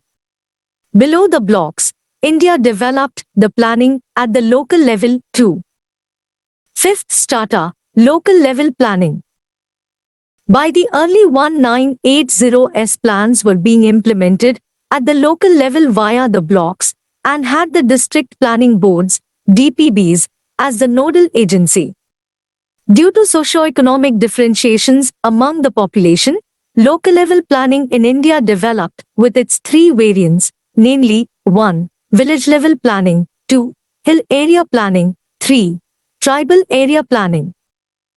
Basically, the MLP was started to promote the process of decentralized planning in the country. It was the Indian version of democratic planning, which ultimately sought to guarantee the people's participation in the process of planning. But it failed to do so due to many reasons. The reasons have been discussed below. 1. It could not promote people's participation in the formation of the various plans. The basic idea of the MLP model was that once the local level plans will be handed over to the blocks will make their plans, and once the blocks hand over their plans to the district level plans will be formulated. Similarly, the state plans and finally the 5-year plan if the center will formulate one. By doing so, every idea of planning will have the representation of everybody in the country. At the time of plan formation, a special kind of plan empathy would have developed out of this process. But this was not the reality. Every strata made their own plans, lacking the empathy factor. 2. Only central plans were implemented, as the states lacked the required level of finance to support the plans. They ultimately had to be satisfied by implementing the central plans, which failed to include the state's empathy. 3. As the local bodies in India were not having any constitutional mandate, they just played the complementary roles to the state planning process. As they had no financial independence, their plans, even if they were formulated, remained only on paper. 4. The MLP, thus, failed to include the people's participation in planning, badly betraying the local aspirations. But at least the failure of MLP made the government to think in the direction of decentralized planning afresh, leading to the enactment of the two important constitutional amendments, the 73rd and 74th. Way to decentralized planning. Economic planning was basically an element of the centralized kind of political system, i.e., the socialist and the communist. When India decided in favor of a planned economy, it was to face double challenges. 1. The first challenge was to realize the objectives of planning in a time-bound frame, and 2. Making economic planning a suitable instrument of development in the democratic setup, to democratize and decentralize the process of planning itself. The government tried to decentralize the planning process by setting up the NDC and promoting the MLP, but without being able to achieve the desired results. By the late 1980s, a direct link was established between development and democracy. And it was established that the above given challenges were basically complementary. Without solving the second challenge, i.e., decentralization, the first challenge, i.e., development, cannot be solved. Finally, once the PRIs were given the constitutional status, first-time planning became a constitutional exercise at any level, i.e., at the panchayat level. Though the planning at the central and the state levels are still extra-constitutional activities, it has become constitutional at the level of local bodies. Kerala has shown some path-breaking good works via local body planning. But still there are many hurdles to be solved before the local bodies are really able to plan for their proper development. These hurdles, as per the experts, are as under: 1. The financial status of the PRIs is still not stabilized. 2. Which taxes the PRIs can impose are still not clear. 3. The state assemblies have been procrastinating in delegating timely and needful powers to the PRIs. 4. Low level of awareness among the local people regarding their right to information and the right functioning of the PRIs. 5. Use of money and muscle power in the PRI elections in some states. By mid-2002, there took place an All India Panchayat Adhyaksha Sammelan in New Delhi. At the end of the conference, the Panchayat Adhyakshas handed over a 21-point memorandum to the government which specially dealt with the financial status of the PRIs. In July 2002, While the then PM was addressing the annual meet of the District Rural Development Agency, DRDA, he announced that the PRIs will be given financial autonomy very soon. He further added that once there is a political consensus, the government might go in for further constitutional amendment. Unfortunately, the same coalition, i.e., the NDA, did not come to power in the forthcoming general elections. But the UPA government did not look less serious on the issue of participatory development. By mid-2006, the Planning Commission wrote letters to every chief minister of each state that before the 11th plan commences, it wants that all the PRIs are duly delegated their functional powers of planning from the concerned states. Otherwise, the funds kept for local development would not flow to the states. This shows the seriousness of the central government. Meanwhile, the central government is aimed at redrawing the contours of decentralized planning in the country. The new development think tank, Niti Ayog, has a completely new orientation towards decentralized planning. 1. The body has to design the development policies keeping in mind the needs of nation, states and the PRIs. This will be one of its kind, a fully integrated planning process. 2. It has to use the bottom-up approach unlike the one-size-fits-all, top-down approach of the past. 3. To the extent the finalization of plans and required funds are concerned, all stakeholders will be having their says through the Governing Council, which is composed of the CMAs of states and the chiefs of UTs. 4. Promoting the idea of Team India, which will be working on a common national agenda. 5. It has to promote the idea of cooperative federalism, which is in itself a highly decentralized style of promoting development planning. By early 2015, we saw a change in the central government's outlook towards the fund requirements by the states, with 1. States now get 42% share in the pool of taxes of the center, recommendation of the 14th Finance Commission accepted. 2. States are getting liberal funding, loan plus grants, from the center to implement the state plans. 3. One of the aims behind implementing the proposed GST is to enhance the internal financial capacity of the states, as the new tax will increase the gross tax collections of the states. 4. States are now free to go for higher market borrowings without any permission from the center, but such a move has to come from the center. The Ujjwal Diskam Assurance Yojana, launched in 2015-16, is one of such approvals of the central government under which states are allowed to issue Uday bonds up to 75% of the dues of the electricity distribution companies, Discom, of the states. By mid-2016, the total Discom debt in the country amounted to 4.3 lakh rupees crore. The Planning Commission and the Finance Commission.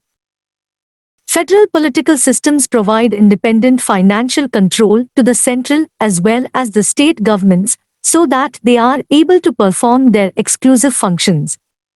For the same objective, the Constitution of India has made elaborate provisions, i.e., setting up of a finance commission to recommend to the President certain measures relating to the distribution of financial resources between the Union and the states. But the powers given to the Finance Commission by the Parliament limited its functions to the extent of finding out revenue gap of the states, besides recommending for the grantinates to the states from the centre. The Finance Commission cannot determine the capital-related issues of the states, though the Constitution does not classify between the capital or revenue-related roles of the Commission while determining the centre's assistance to the states. In the meantime, to promote the process of planning, an extra-constitutional body, i.e., the Planning Commission, was set up even before the first Finance Commission was set up.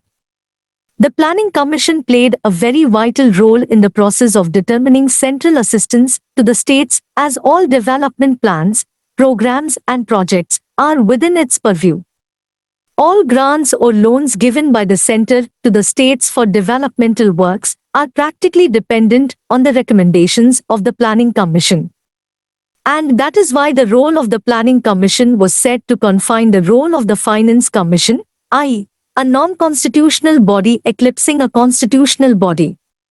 P.J. Rajmannar, who headed the Finance Commission, 1966-69, suggested to clearly define the relative scope and functions of the two commissions by amending the Constitution, and the Planning Commission was advised to be made a statutory body independent of the government. But no such follow-ups came from the successive governments at the center. But one thing was important: most of the finance commissions devaluated some extra shares in the central taxes, i.e., the income tax and the central excise and grants in aid. Since the decade of the 1990s, certain events made the central government change its mindset regarding the role of the states in the process of development. Major events may be counted as under 1. The process of economic reforms started in 1991-90 to require active economic participation from the states.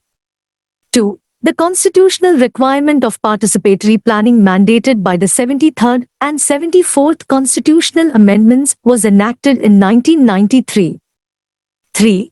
The arrival of coalition era at the center, when over a dozen political parties, having regional affiliations, came together to form the government. 4. The recommendations of the 10th Finance Commission, followed by a constitutional amendment making alternative method of devolution a law in 1995. 5. Various new needs of the time, such as tax reforms, agricultural development, industrial expansion, etc. The year 2002 could be considered a watershed in the area of promoting the state's need for financial resources in promoting their developmental requirements. In July 2002, while the government was setting up the 12th Finance Commission, 2005-10, the then Minister of Finance announced that in future the Planning Commission will be playing more or less a role of collaborator to the Finance Commission. In the same announcement, the government made one member of the Planning Commission, a member of the Finance Commission too, a symbol of physical and ideological connection between the two bodies. It was as if the government had accepted the suggestions of the Fourth Finance Commission to a great extent. Though the critics took it as an infringement of a constitutional body by a non-constitutional one, the government clarified by calling it a symbol for promoting the contemporary needs of the economy and fiscal federalism. Another milestone was created in the enactment of the Fiscal Responsibility and Budget Management (FRBM) Act in 2003, which empowers the state governments to go for market borrowings to fulfill their plan expenditure without prior permission from the central government, provided they have enacted their respective Fiscal Responsibility Acts. This has boosted the participatory planning in the country by guaranteeing greater autonomous plan participation from the states.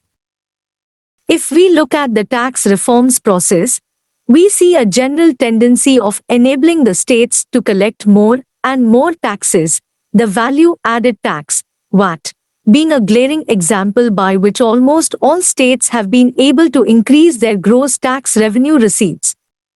The cause will be served more once the economy goes for the proposed enactment of the Goods and Services Tax, GST. In January 2015, the Niti Ayog replaced the Planning Commission, thus the comparison between the latter and the Finance Commission no more exists, but it will always have its academic importance in the area of development planning in the country. Such experiences of the past will function as a directives for the policy makers in the future. Meanwhile, the new body, the Niti Ayog, is totally different in its approach towards fund allocations. Unlike the Planning Commission, it does not allocate funds to the states to promote the cause of development planning. Basically, the states now sit in the Niti itself in a very strong position. The Niti Ayog has been termed by the central government as the best friend of states in the center. A critical evaluation. Planning has been subject to a number of criticisms right since its inception in the country. With the passage of time, not only the number of criticism increased, but more importantly the shortcomings of planning were pointed out. Although after considerable delay, the governments took note of the shortcomings besides taking some major steps.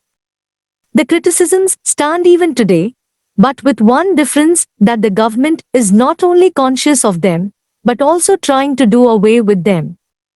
We may briefly discuss the major criticisms of planning in India, as well as the follow-ups from the government to do away with them as under 1. Lack of perspective in planning. According to experts, if a nation is going for economic planning, it must have perspective element in it. To have perspective in planning, two basic elements need to be fulfilled, namely, 1. Planning should be evaluation-based, and 2. Long-term goals should be followed up besides the short-term goals. In the Indian content, the succeeding plans have been always commenced without the full evaluation of the preceding plan. This was mainly due to the following reasons. 1. Lack of a nodal body responsible for data collection at the national level. 2. Federal nature of polity made data collection full of delays and also due to higher dependence on the states. And 3. Speedier data delivery was not possible. After the recommendations of the National Statistical Commission, chaired by C. Rangarajan, 2000, the government discussed to set up a nodal body for data collection at the pan-India level, cutting across federal hurdles. Computerization is already being done for speedier data delivery. For the time being, the plans are launched on the basis of projected data, provisional, latest, etc., which is almost near the real data. But once the above discussed arrangements are in place, Indian planning will be based on evaluation, undoubtedly. In the meantime, the quarterly review and the performance budgeting of the union budgets have brought in the evaluation element to a greater degree. The first plan had set long-term goals for the coming 20 years, besides the short-term goals for 5 years. But over the time, falling confidence in mobilizing required resources and political uncertainties at the center made it a convention to set only short-term targets of planning. This shortcoming seems to be done away with after the commencement of the 10th plan. The plan did not go for setting long-term goals only, but even did set monitorable targets for the 11th plan too. Point should be noted here that the government had been conscious about the need for perspective planning as a separate division with the same name, which has been functioning in the Yojana Bhavan since the mid-1970s. 2. Failure in promoting a balanced growth and development. Indian planning is blamed for failing the objective of a regionally balanced growth and development. Though the second plan itself had noticed this fact, the measures taken were not sufficient or were short-sighted. Economic planning at the national level has proved to be a highly effective tool of promoting balanced growth. But in the Indian case, it turned out to be the opposite. To take care of the issue of balanced growth, the planning process has been using the right tools, i.e., allocating plan funds on a sectoral, primary, secondary, and federal basis. But due to political reasons, enough discrepancies cropped up in the method of allocating funds to the states. At the theoretical level, the governments knew the remedies, but at the practical levels, politics dominated the planning process. Democratic immaturity and politicization of the planning process is to be blamed for this. Now things have changed for the better. The government is following a two-pronged strategy to achieve the objective of a balanced growth and development in the country. 1. Backward regions today are prioritized in directing the central government investment, very much the same since the 1950s, but a new beginning in the differential development strategy has been made by the center with the 10th plan. Under this strategy, the developmental constraints of different states are to be tackled with a differentiation in the strategy. The more needy states get more funds and assistance from the center for their planned development, cutting across the political party lines. It is seen today as a symbol of political maturity on the issue of economic development, at least. 2. There is also a complementary strategy of the planning to address the matter of regional imbalance in the country. After the country started the process of economic reforms, the nature of planning was to incline more and more towards indicative planning. The economy was to be more and more dependent on private sector investment for its future development. And the private sector will be, naturally, more interested in investing in the regions which have better infrastructure support. Since the developed regions have better infrastructure, they will attract the highest level of private investment, which will again accelerate the process of imbalanced growth. To tackle this problem, the center is promoting the states with lower infrastructure so that they can overcome the disadvantage. The process is slower, but at least the government is addressing the issue, which is not less satisfying, and there is no criticism to this strategy. Still, balanced growth and development is going to be a great challenge for planning in India. 3. Highly centralized nature of planning. Decentralizing the process of planning has been a major goal of the governments since the 1950s. But after Nehru, with every plan we see greater tendency of centralization in the planning process. Setting up of the NDC and promoting multi-level planning, MLP, did not serve much purpose in this direction. It has been among the criticized areas of planning in India, as the National Planning Committee, as well as the first plan itself, had called for democratic planning in the country. By the mid-1980s, the mindset of the center went for a change and the need for decentralized planning got proper attention. Finally, by early 1990s to constitutional amendments, i.e., the 73rd and the 74th, promoted the cause of decentralized planning by delegating constitutional powers to the local bodies. With this, a new era of planning began, but still the planning of local bodies is in a nascent stage due to lack of proper financial provisions for them. Once the financial provisions for local bodies are evolved to the adequate level or the local bodies are given financial autonomy, the process of decentralized planning will surely get a new direction and meaning, as the experts believe. In the meantime, the 10th plan emphasized greater role for the states in the planning process. The plan started a concerted effort to include the states' participation in the national planning process. The center is today more concerned about the developmental constraints of the states and is trying to adequately support the state plans to the extent possible. In return, the center wants greater and transparent fiscal compliance from the states. This approach continued during the 11th plan and so has been committed for the 12th plan too. After some time, we may hope that this criticism of Indian planning will lose its ground. It is high time now that the planning process of the nation tries including the mass participation. The Economic Survey 2011-12 rightly devotes a section to dwell into contracts and how the civil society and citizens play a key role in fostering economic growth. Honesty, punctuality, the propensity to keep promises, the attitude towards corruption are matters shaped in great part by norms and social beliefs, and the behavior patterns can become habitual. Moreover, in a democracy like India, what can be done by government depends in great measure on how ordinary people think and what people believe in, it says.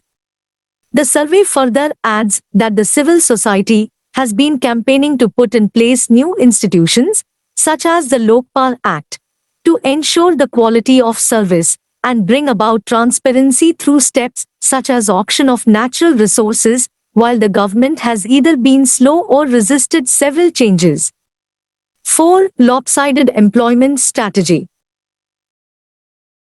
Planning in India has been tilted heavily in favor of capital-intensive industries, especially from the second plan onwards. Such industries in the public sector could not generate enough employment. In place of it, India should have gone in for labor-intensive industries. In the era of economic reforms, the attitude changed, and the planning process is promoting the agriculture sector with an emphasis on agri-industries and agro-exports to create more gainful and quality employment opportunities. The earlier emphasis on wage employment has shifted towards self-employment to do away with the lopsided employment strategy of the past. 5. Excessive emphasis on PSUs. Indian planning emphasized on public sector undertakings, PSUs, for the right reasons, but in the wrong way and for a considerably longer period of time. The state's monopolies in certain areas continued over such a long period that too in losses that there came a demand-supply gap in the major goods and services produced by the PSUs. Though very conducive policy changes were effected after the country started the reform processes, the hangover of the past is still looming large. Several reforms in the PSUs, as well as a more liberal approach towards the private sector, with market reforms, are needed to phase out the discrepancies created by the overemphasis on PSUs. 6. Agriculture overshadowed by the industry. Promoting the cause of faster industrialization over time became so dear to the planning process that the agriculture sector got badly overshadowed. Though the plans were highlighting or prioritizing agriculture, the industrial sector and the PSUs were glorified in such a way that time and resources both were scarce for the agriculture sector.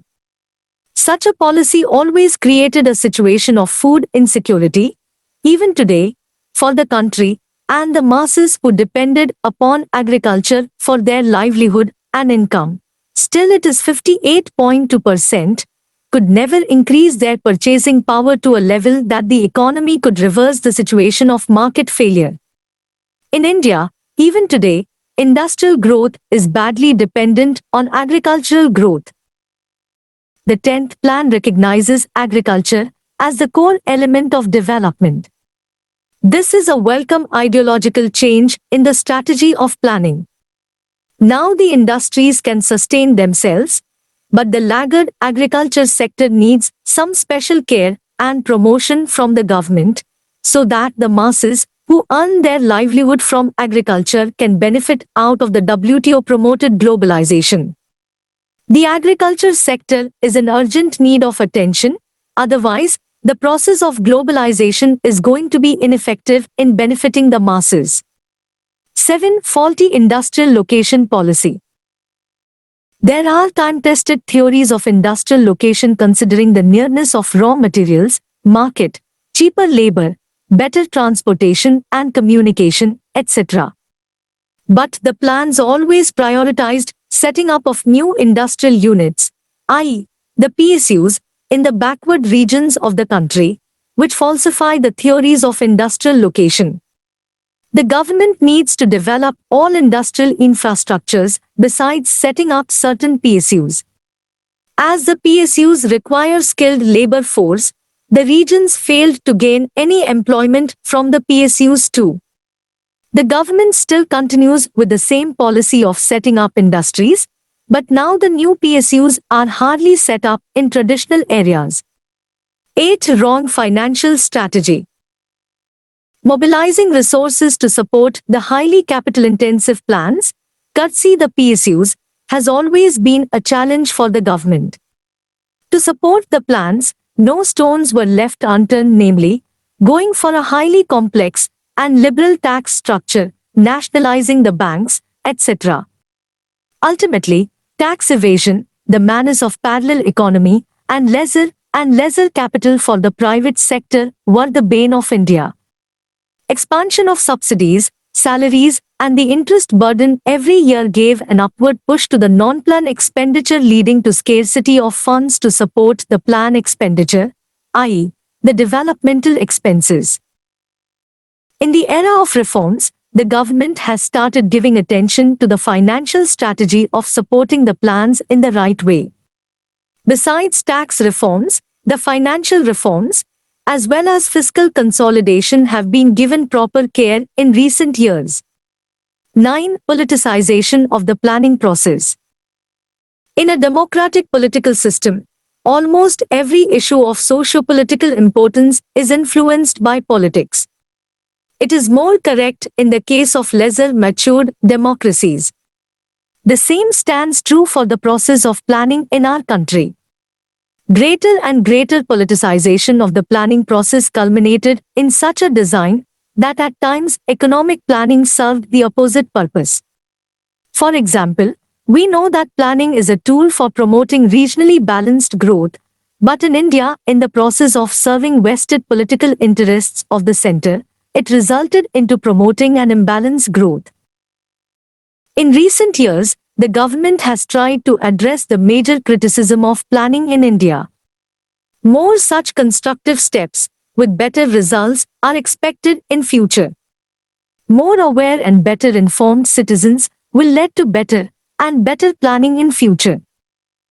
There has been a general anger among the sections of society regarding coalition politics, scams, etc. in recent years.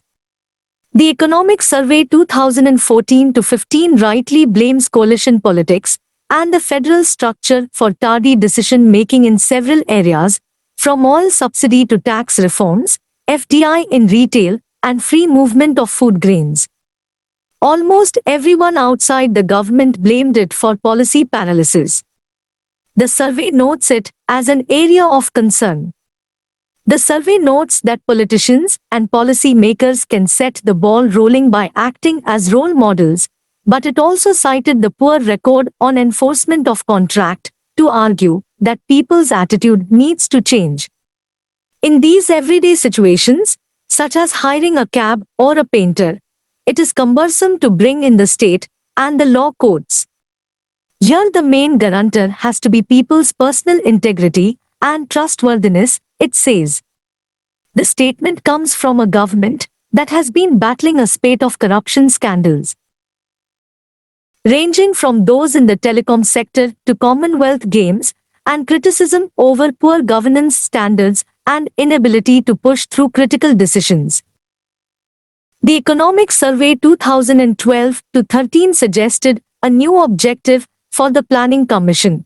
The global economic and financial crisis, which has persisted for the last 5 years, has not only exposed the vulnerability of almost all the countries over the globe to external shocks, but also has lessons for the planning process, which countries need to have inbuilt social safety nets for facing such eventualities, which affect the weak and vulnerable the most, and wipe out the fruits of growth for years. India, with its focus on inclusive development and timely interventions, has, however, been able to weather the crisis better than many other countries. Inclusive growth. Inclusive growth is a growth process which yields broad-based benefits and ensures equality of opportunity for all, UNDP, and the 11th Plan. Fundamentally, the ideas of growth and development already include the element of inclusiveness in them, but at times, due to certain reasons, the processes might occur in non-inclusive manner. It was in 2001 that the Government of India came to think clearly about inclusiveness in the economy, while reviewing the performance of the economic reforms. It was found that the reform process enabled economy towards faster and higher wealth creation, but all could not be part of it. Only the people with resources, physical or human, were able to get benefits out of the reforming economy. It was assessed that the fruits of reforms could not percolate to the disadvantaged and marginalized sections of the society. It means the growth process during reforms was not able to include a big segment of the Indian population. In this backdrop, we see the government adopting a conscious policy towards inclusive growth. Even before reforms commenced in the country, this element was lacking. But during reforms it became more glaring due to the higher pace of growth, which the economy attained during this period. Though the government started attending to this issue since 2001 itself, it was given real attention in the 11th Plan, 2007 to 12, where we see a clear policy evolving towards the idea of inclusive growth in the country, including the disadvantaged and marginalized sections of the society, especially SCs, STs, OBCs, minorities, and women in the processes of growth and development. By the 12th Plan, 2012 to 17, the focus increased when we see the issue of inclusiveness entering into the very slogan of the plan: faster, sustainable, and more inclusive growth. During the course of time, we see the government evolving a clear short-term and long-term policy towards the cause of inclusive growth. Short-term policy. This policy is aimed at supplying those goods and services to the disadvantaged and marginalized sections of society which are bare minimum and are essential in nature. Several central sector schemes and centrally sponsored schemes are run by the governments for this purpose. This policy touches the areas like 1. Food and nutrition, Annapurna, Antodaya, midday meal, and the last being National Food Security Act, etc. 2. Healthcare and sanitation, National Health Mission, Total Sanitation Campaign, ASHA, Mission Indradhanush, and the last being Swachh Bharat Abhiyan, etc. 3. Housing, Indira Awas Yojana, Rajiv Awas Yojana, etc. 4. Drinking water, National Rural Drinking Water Program, etc. 5. Education, Sarv Shiksha Abhiyan, Rashtriya Madhyamik Shiksha Abhiyan, Model School Scheme, etc. The short-term policy has two drawbacks. Firstly, the schemes in it are subsidy-based, which incur heavy drain on the national exchequer. It means it will not be fiscally sustainable in the long run. Secondly, the schemes fail to make the target population self-dependent. This is why the government has also evolved a long-term policy in this regard. Long-term policy. This policy is aimed at bringing in self-dependence in the target population.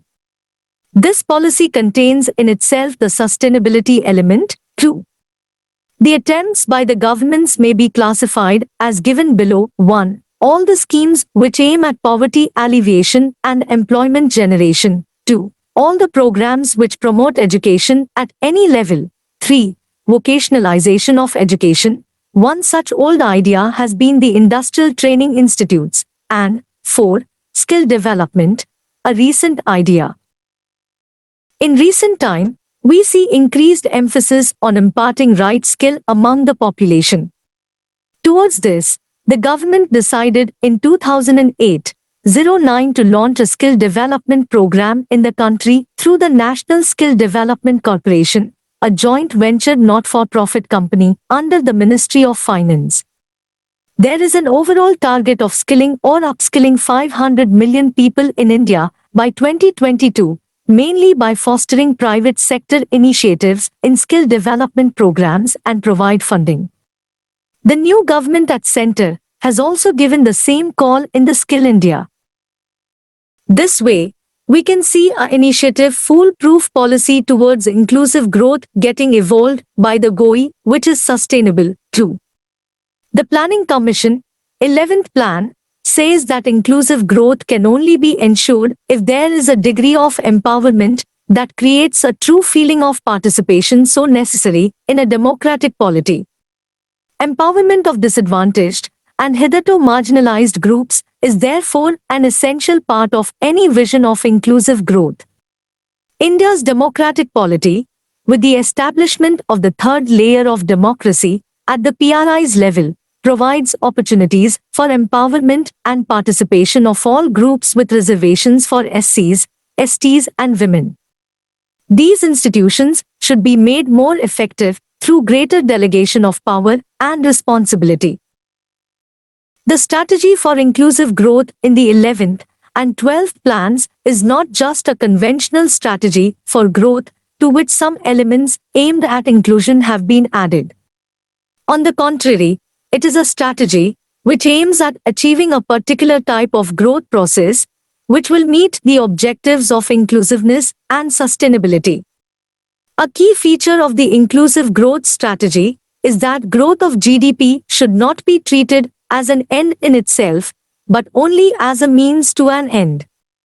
This is best done by adopting monitorable targets, which would reflect the multidimensional economic and social objectives of inclusive growth.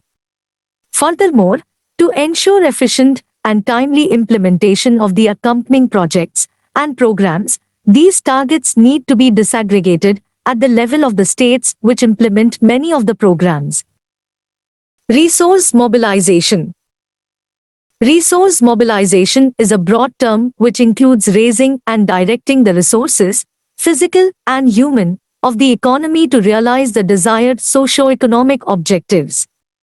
It involves all the economic policies activated by the governments. We can perceive it to be the very essence and the end result of the fiscal policies of both the center and the states. For Indian economy to move on the path of desired growth and development, the Government of India, GOI, needs to take care of the issue of resource mobilization for various agents in the economy, namely 1. GOI 2. State governments 3. Private sector and 4. General public. In India, the responsibility of mobilizing resources for the planned development of the country was given to the Planning Commission, PC. The commission used to take care of the fund requirements of the center and the state governments. Practically, it was the PC which has to put in place the means by which the required funds for the planned targets of the economy were mobilized. These planned targets are set by the GOI through the PC itself. The planned targets set by the states are also duly taken care of the PC in due course of this process. Though the effective responsibilities to mobilize resources ultimately rests with the Ministry of Finance, in which the various departments and divisions of the ministry play their diverse and highly focused roles. 1. GOI. To the extent GOI is concerned, it needs funds to realize two categories of the planned targets, namely 1. Infrastructural targets, which chiefly include power, transportation and communication. In coming years, so many other sectors got attached with it. For example, technology parks, urban infrastructure, etc. and 2. Social sector targets, which includes education, health, social security, etc., known as the Human Development Related Targets since 2010 to 11. These funds get mobilized through the Plan Finance to Division of the Ministry of Finance. 2. State governments. Other than the fund requirements of the GOI, the states also need funds for their developmental requirements. Similar to the GOI, they get the funds mobilized through 3 sources. Firstly, through their own sources of income and market borrowings. After the recommendations of the 13th Finance Commission, states are allowed to finance 25% of their planned expenditure through market borrowing, for which they do not need any permission from the GOI, provided they have effected their fiscal responsibility acts. Secondly, through the loans they get from the GOI on the advice of the PC, Ministry of Finance, GOI, shows these expenditures in the Plan Finance division. And thirdly, through the GOI central sector schemes, centrally sponsored schemes, and additional central allocations. This includes the fund transfer to the states under special category states. 3. Private sector. Other than the government, a large amount of fund is required by the private sector to meet their short-term, working capital, and long-term, capital market, requirements. The GOI needs to take care of this issue also. The financial system is managed in such a way that other than the government, the private sector is also able to mobilize resources for its various requirements. This becomes even more important in a mixed economy, which is reforming and favors increased participation in the economy from the private sector. This needs focused reform in the financial system, as it was structured to channelize more funds and resources towards government needs before the reforms commenced. The main idea here is to prevent the governments from crowding out the funds and let it flow smoothly towards the private sector. The process of reforms in the financial sector, tax structure, fiscal policies of the center and states, etc., come under it. 4. General public, other than the government and the private sector, common people of an economy also need funds for their general spending and investment. The government needs to put in place such a fiscal policy which enables them to have their access to funds. The savings common people do is used as investment provided they are able to save. Other than savings, people must get incentive and enough funds which they might directly invest in the primary or secondary security markets or in financial instruments, shares, bonds, mutual funds, pension funds, insurance, etc. Common people are the main drivers of demand in an economy. In the periods of reforms, the government sets twin targets. At the one hand, promoting private sector so that supply can be optimized in the economy through structural reforms, and at the other it tries to create adequate demand in the economy by the process of macroeconomic stabilization. The government used different means to mobilize resources since independence in order to realize the desired and required kind of developmental goals. A part of resources are mobilized for investment purposes, i.e., the creation of productive assets, for which different investment models have been tried by now. Investment models. Investment is a process of putting money in productive activities to earn income. It can be done directly in different activities in the primary, secondary or tertiary sectors, or indirectly, as in financial securities, such as shares, debentures, bonds, mutual funds, etc. In the case of India, investment models are the means and tools by which the GOI has tried to mobilize required funds, resources, to promote the different goals of planned development. Since India started the planning process, 1951, we see differing models being tried by the governments to mobilize resources. It has been a kind of evolutionary process. We may understand them in the following phases. Phase I, 1951-1969. This was the phase of state-led development, in which we see the GOI utilizing every internal and external means to mobilize required resources. The main areas of resource allocations were for infrastructure and social sector. The famous Mahalanobis Plan gets implemented during this period. In this period, we see the whole financial system, tax system, and fiscal policy of the country getting regulated to drive in maximum funds for the government to meet its planning-related financial responsibilities. This phase was marred by visible mismatches between the need and availability of investable fund. There always prevailed a lag between the requirement of funds and their mobilization. Thus, investment targets of the government got derailed many times. War with China and a limited war with Pakistan also eroded and diverted the resource allocation mechanism. But overall, the government was able to start the process of industrialization almost from nothing by mobilizing heavy funds in favor of the infrastructure sector and infrastructure industries. The core sector, education, healthcare, also got funds, but in a subdued manner, as the GOI remained greatly preoccupied with glorification of the public sector. This was the age when GOI used to consider the PSUs as the temples of modern India. Phase 2, 1970-73.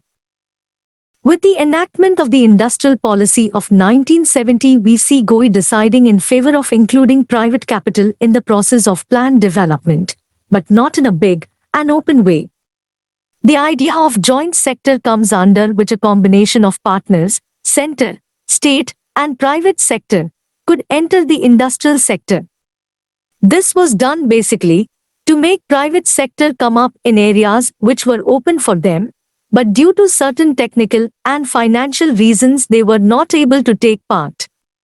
In due course of time the government did quit such ventures, and such industrial settlements came under complete private control. This is for the first time we see the government inclining on private funding for planned development, but we do not see any private entry in the GOI's monopoly areas of industrial activities, which takes place only after the reform process begins in 1991. Phase 3, 1974 to 90. With the enactment of the FERA in 1974, we see the government, for the first time, proposing to take the help of foreign capital in the process of planned development, but not via cash foreign investment, only through the technology transfer route, that too up to only 26% of the total project value proposed by the private sector.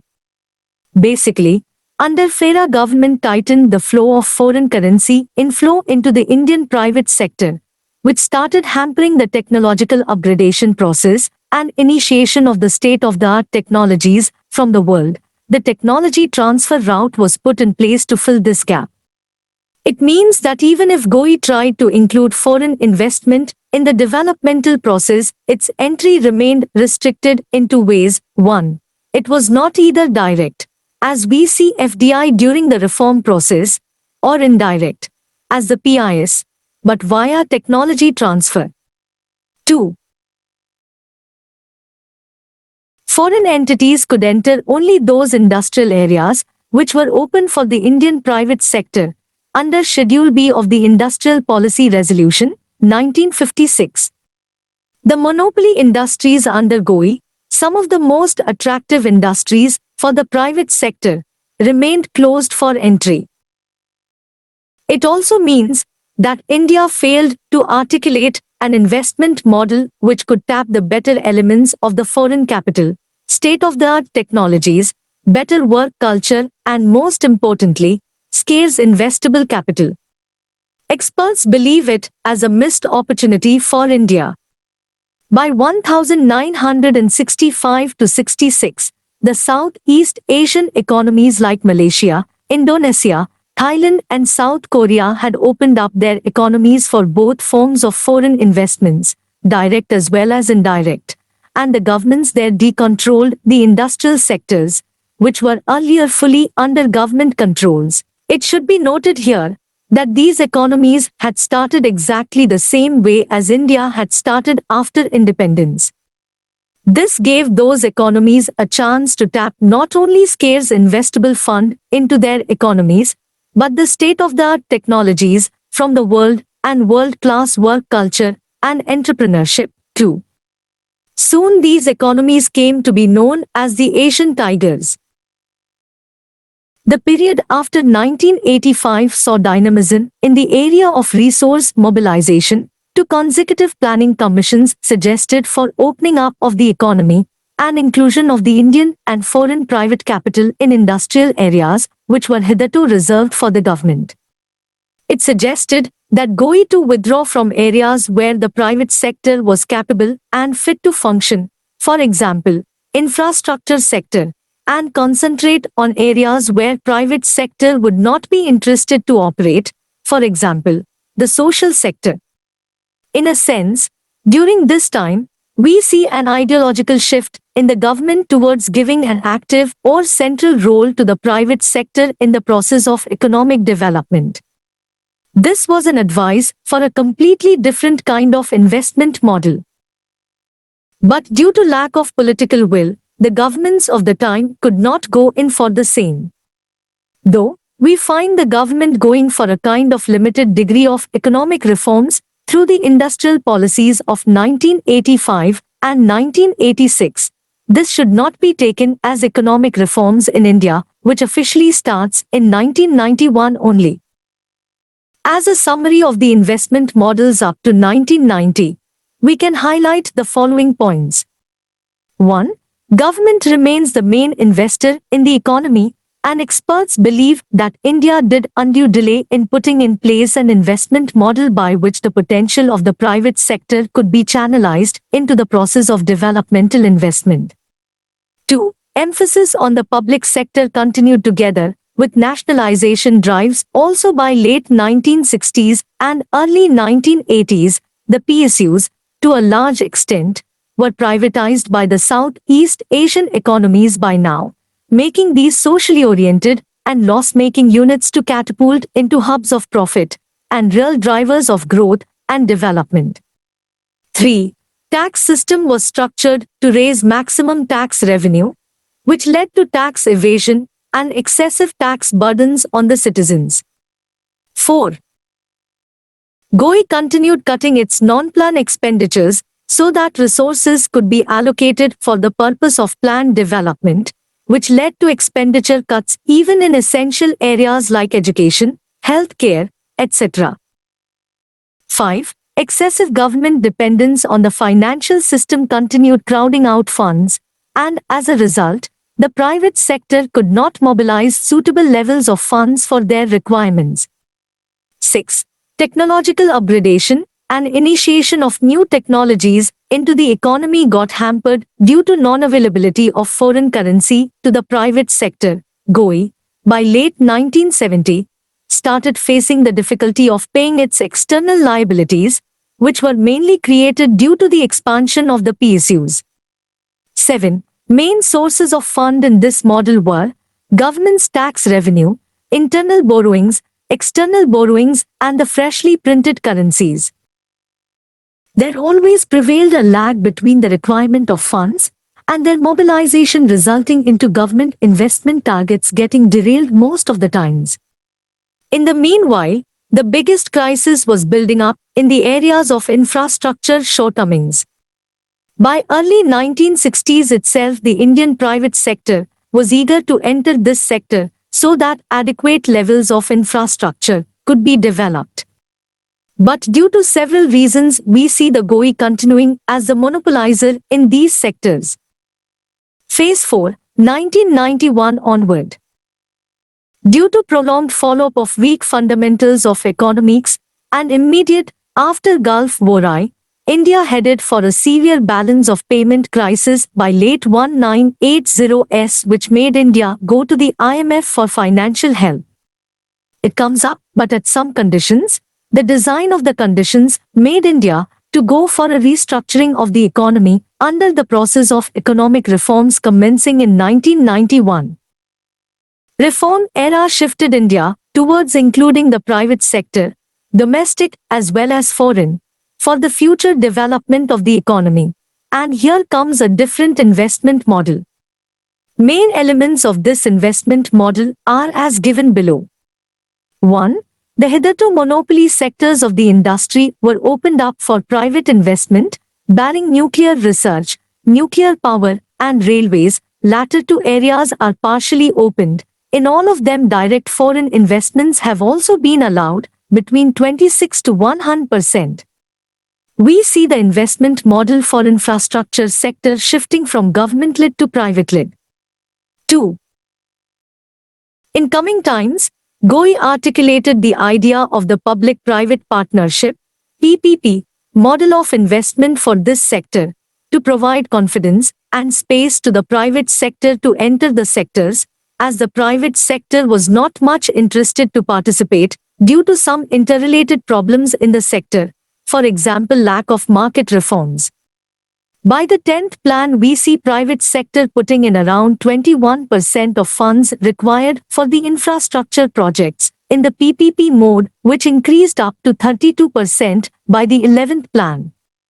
On the basis of past two plans, the PC projected that private sector will put in around 50%, 48% to be precise, of the funds required for infrastructure development during the 12th plan, which could not be achieved due to several internal and external reasons till 2015. Here, one point should not be missed, that in future the infrastructure sector is to be fully handled by the private sector, as per the idea of the reform process. 3. In 2002, the government articulated the idea of PPP, Public-Private People Partnership, through the 10th Plan, 2002-07. The idea has its use at the local level where the resources are to be mobilized for the creation of physical and social infrastructure. It was launched in watershed management successfully. Gujarat had shown highly successful model of this investment in its Pani Panchayat. 4. To support the private sector to mobilize their share of fund in the infrastructure PPP, the government has set up the Infrastructure Development Fund, which also has provision for the Viability Gap Funding, VGF. 5. Inside the general idea of PPP, the government has also put in place some other options of investment models, such as BOT, Build Operate Transfer, BOO, Build on Operate, BOOT, Build on Operate Transfer, BLT, Build Lease Transfer, BOLT, Build Operate. Lease Transfer, DBFO, Design Build Finance Operate, DBOT, Design Build Operate Transfer, DCMF, Design Construct Manage Finance, etc. 6. In the area of mobilizing resources for the expansion of the social sector, we see an increased focus coming from the governments. But the government still thinks inadequacy of funds for the proper and timely development of the sector. Thus, by 2012, the GOI proposed plans to include the participation of private sector in the sector, mainly education and healthcare, through the PPP mode, which is still to be formally launched. Meanwhile, the provision regarding corporate social responsibility, CSR, via the Companies Act, 2013, some additional funds have started flowing to the fund-starved social sector. By early 2015, the government has asked the PSUs to flow their part of the CSR expenditures to the GOI for the newly launched sanitation drive, the Swachh Bharat Abhiyan. 7. So that the corporate sector is able to mobilize enough resources for its investment needs in the economy, the governments started to restructure the whole gamut of the tax structure, financial structure, and its fiscal policy. Now, as the economy will depend more on private participation for its developmental requirements, the government avoid crowding out the fund from the economy. A process of fiscal consolidation starts in. An increased emphasis comes on the fronts of targeting the subsidies, their better delivery, pension reforms, etc., so that the government could deburden the financial system from its fund requirements and enough finance flows in the system for the private sector. 8. To take care of the spending and investment requirements of the general public, the government is committed to put in place a cheap interest rate regime, right kind of financial environment, and stable inflation and exchange rate besides other instruments.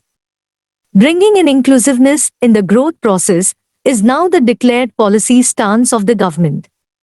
9. Once the new government came to power by mid-2014, we find a renewed synergy in creating conducive environment for the private sector so that the economy could be able to attract enough investable fund to further the process of development.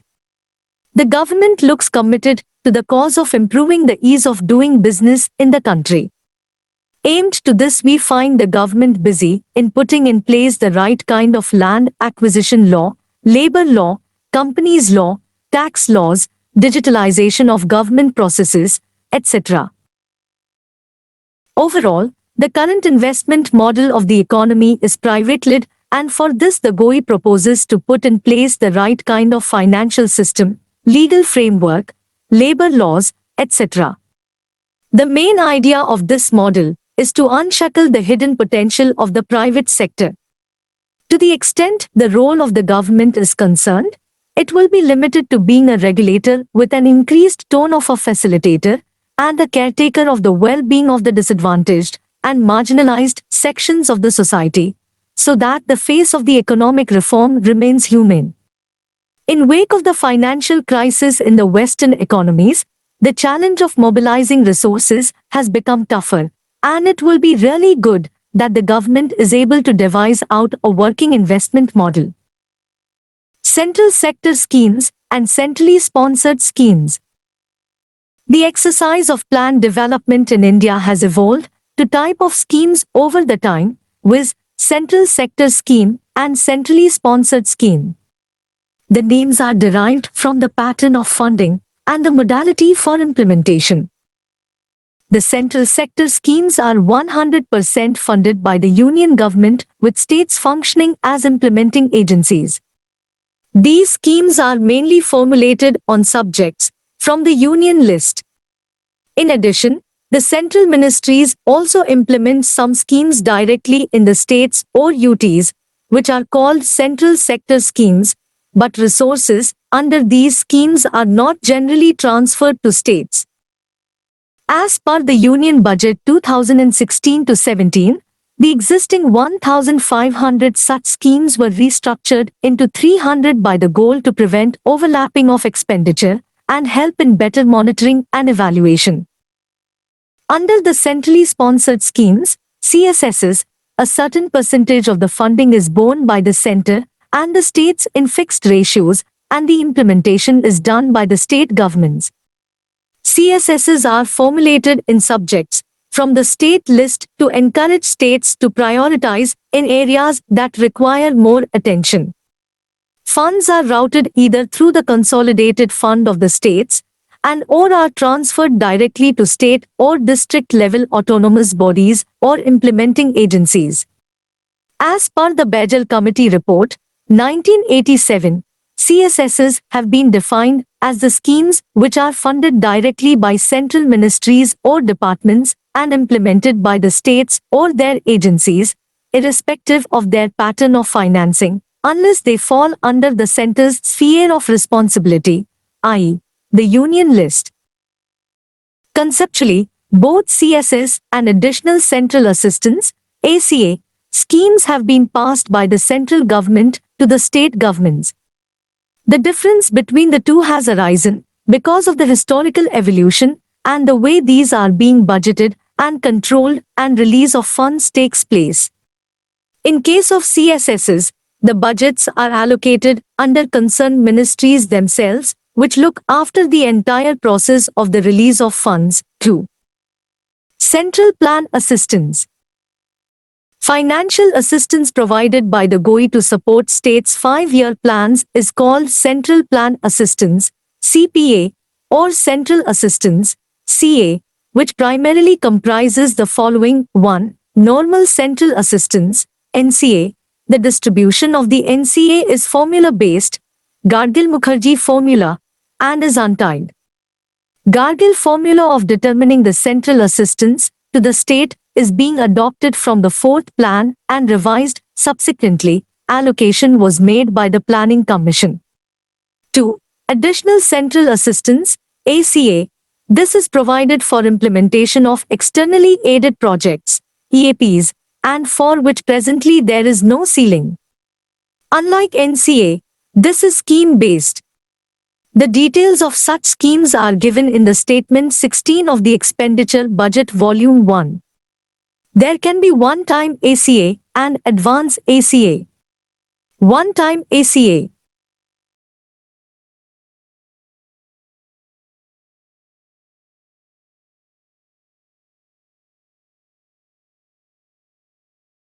Are assistance given by the Planning Commission to particular states for undertaking important state-specific programs and schemes. These are one-time assistance and thus not recurring. These assistances are discretionary in nature. Advance ACA are advances given to special category states in times of financial stress and recoverable in 10 years. 3. Special Central Assistance, SCA. This is provided for special projects and programs, example, Western Ghats Development Program, Border Areas Development Program, etc. In exceptional situations, ACA may also be provided.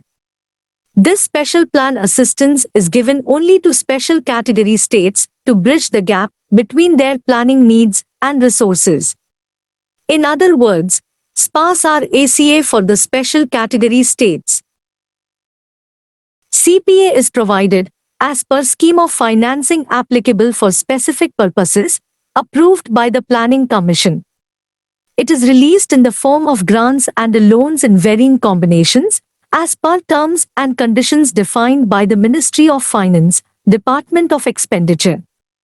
Central assistance in the form of ACA is provided also for various centrally sponsored schemes, viz. Accelerated Irrigation Benefits Program, Rashtriya Krishi Vikas Yojana, etc. And SCA is extended to states and UTs as additive to Special Component Plan, renamed Scheduled Castes Sub-Plan, and Tribal Sub-Plan. Funds provided to the states under Member of Parliament Local Area Development Scheme, MPLADS, i.e. 5 crore rupees per annum per MP also count as CA Central Assistance. CSSs restructured. For the 12th plan period, 2012 to 17, the existing 137 CSSs were restructured into 66 schemes, including the 17 flagship programs. The government had set up an expert committee, chaired by B.K. Chaturvedi, member of the erstwhile Planning Commission, for the purpose, which submitted its report by late 2011. The 14th FC recommended that sector-specific transfers from the Union to the states or UTs should be confined to sectors like education, health, drinking water, and sanitation. However, in view of the preponderance of CSSs being interventions in key sectors of national importance, the goal kept 50 of the 66 ongoing CSSs in the Union Budget 2015 to 16. The balance were in the process of being either taken into the central sector or reformulated as new umbrella schemes or were transferred to the states. The CSS's funds are released as central assistance to state plans, which are routed through the state's budgets, new method as per the Union Budget 2014 to 15. This provides greater autonomy, authority, and responsibility to the states in implementation of the schemes. In March 2015, to rationalize the CSSs, a subgroup of chief ministers was set up in pursuance of the decision taken by the Governing Council of the Niti Ayog. The guiding principles of the subgroup was defined as the Union and the states or UTs to work as Team India in the spirit of cooperative federalism towards realization of the goals of Vision 2022 when India will celebrate the 75th year of independence. The broad objectives of the vision are 1. Providing basic amenities to all citizens in an equitable and just manner for ensuring a life with self-respect and dignity, and 2. Providing appropriate opportunities to every citizen to realize her potential. Accordingly, the existing 50 CSSs were rationalized and restructured into 28 umbrella schemes, in normal times numbered not to exceed 30, by the Union Budget 2016 to 2017. This will avoid overlapping of expenditure, provide visibility and impact.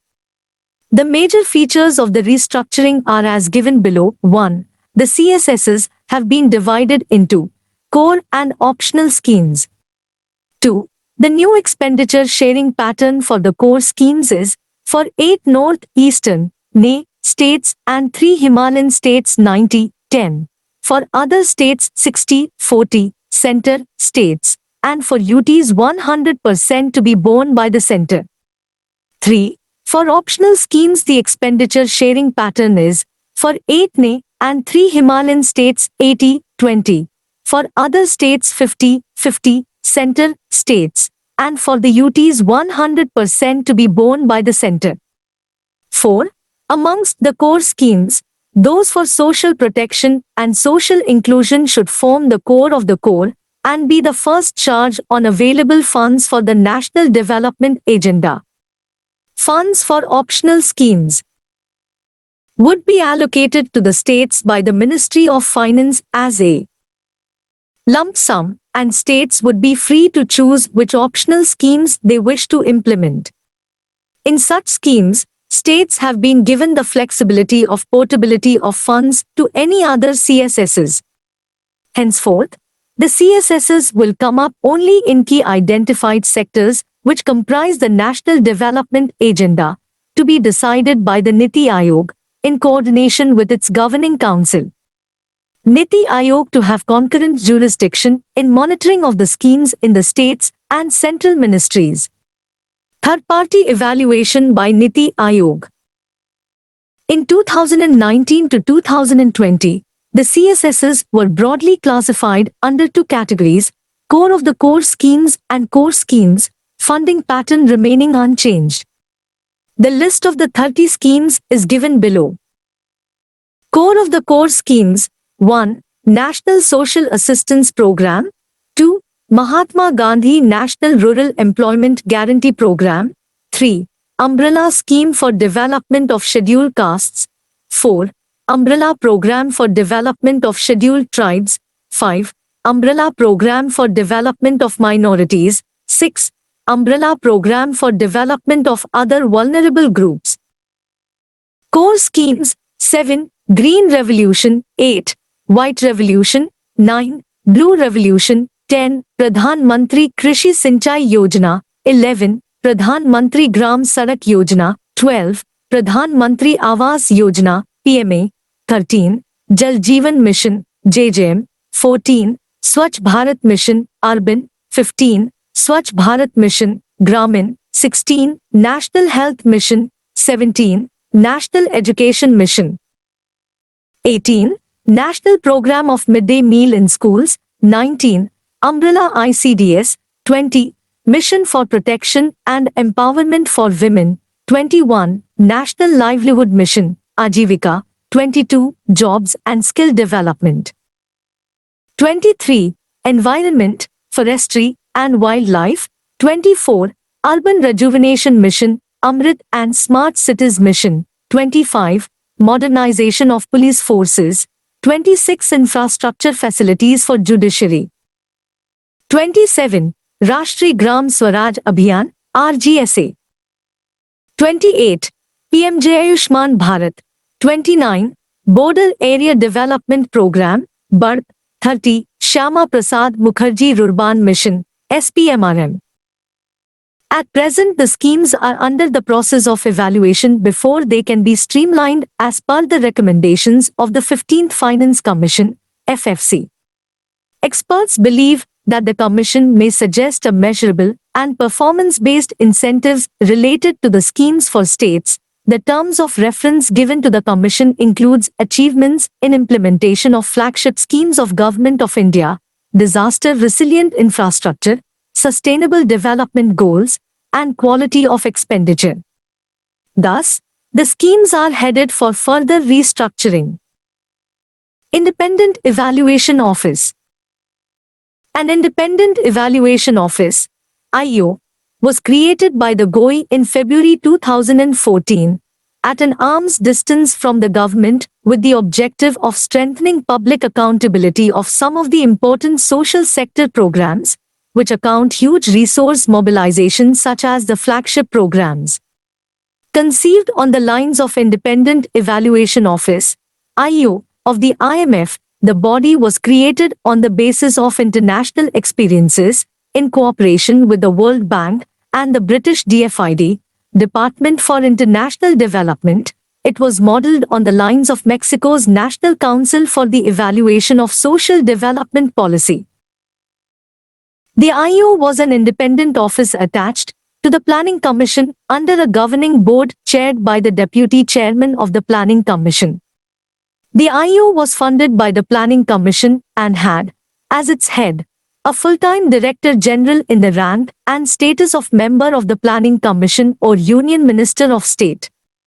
The DG had a tenure of 3 years extendable to 5 years. Its staff was selected by the DG without any interference and to have its independent budget. It was felt that the government programs can benefit enormously from concurrent independent evaluation. Presently, concurrent evaluation was done by the concerned ministries as an ongoing parallel process. Expert evaluation of programs that have been in operation was done by the Program Evaluation Organization, PEO, of the Planning Commission, the IO was expected to strengthen this evaluation process. Main aims of the office was 1. To help improve the effectiveness of government policies and programs by assessing their impact and outcomes. 2. To set guidelines and methodology for all evaluations done by various departments and agencies and encourage a culture of openness and learning in government systems. 3. To connect India to the best international evaluated evidence in development practice and knowledge to learn from others' success and mistakes. Main features about the functioning of the office may be summed up as given below. 1. It will conduct independent evaluations of planned programs, especially flagship programs, and assess their effectiveness, relevance, and impact. Besides, it has the freedom to conduct independent evaluations on any program which has access to public funding or implicit or explicit guarantees from the government. 2. The work program of the IO will be prepared through an open process of consultations, including feedback from civil society, and will be made public. 3. The IO will prepare the terms of reference for all independent evaluations, which will be conducted by selected institutes and researchers selected on competitive basis. 4. IO will provide guidance to any agency or department of the government to improve the quality of its self-evaluation and monitoring system. Such support is intended to bring all evaluations under a common internationally accepted methodology, help achieve better development outcomes, and encourage a culture of learning in the government. 5. Besides making available on its website and other public avenues, its reports will be submitted to the Parliament and the Prime Minister's office. 6. It will also make internationally available findings from independently and professionally evaluated Indian programs in the spirit of South-South learning and cooperation. 7. IO will represent India as its independent evaluation authority at international forums on development and effectiveness and will endeavor to improve India's evaluation systems in line with international best practices. The IO handed over its first report to the government in September 2014, and in the following week, the DG of the IO was relieved from his services. Later on, the IO was merged into the newly constituted September 2015 Monitoring and Evaluation Body, the Development Monitoring and Evaluation Office, DMU. The functions and the special features of the IO still reflect in the new body. Program Evaluation Organization. The Program Evaluation Organization, PEO, was established in October 1952 as an independent organization under the general guidance and direction of the Planning Commission, PC, with a specific task of evaluating the community development programs and other intensive area development schemes. The evaluation setup was further strengthened by the development of methods and techniques of evaluation in the first plan and setting up of evaluation machineries in the states during the third, 1961-66, and fourth, 1969-74, plans. Gradually, with the extension of the programs or schemes in a variety of sectors, viz. Agricultural cooperation, rural industries, fisheries, health, family welfare, rural development, rural electrification, public distribution, tribal development, social forestry, etc., the evaluation work undertaken by the PEO was extended to other important CSSs. The broad functions of the PEO include undertaking evaluation of selected programs or schemes under implementation, as per the requirement of the various divisions of the PC, central ministries and departments of the Government of India. The evaluation studies are designed to assess 1. The performance, 2. The process of implementation, 3. The effectiveness of the delivery systems, and 4. The impact of programs. The objectives of the PEO: 1. Objective assessment of process and impact of the development programs, 2. identifying the areas of success and failures at different stages of administration and execution, and analysis of reasons for success or failure. 3. Examining extension methods and people's reactions thereto and deriving lessons for future improvement in the formulation and implementation of the new programs or schemes. The PAO was merged into the newly constituted September 2015 Monitoring and Evaluation Body, the Development Monitoring and Evaluation Office, DMO. The functions and the special features of the PAO very well reflect in the new body. Development Monitoring and Evaluation Office. The Development Monitoring and Evaluation Office, DMO, was constituted by merging the erstwhile Program Evaluation Office, PAO, and the Independent Evaluation Office, IO, in September 2015. As an attached office under the Niti Ayog, it aims at fulfilling monitoring and evaluation (M&E) mandate, i.e., function of the Ayog. It is entrusted with building M&E ecosystem in the country with the following functions: 1. Monitoring progress and efficacy of policies or programs, taking initiatives to help improvements including necessary mid-course corrections. 2. Evaluating implementation of programs and identification of needed resources to strengthen success and scope of delivery. As a part of Niti Ayog, DMO has advisory powers across the ministries and departments of the Union government and is one of few institutions within the government to provide a cross and interministerial perspective. It has mandate of technical advisory to states also. For M&E, the Output Outcome Framework, as prescribed by the Union Budget 2019 to 2020, has been evolved.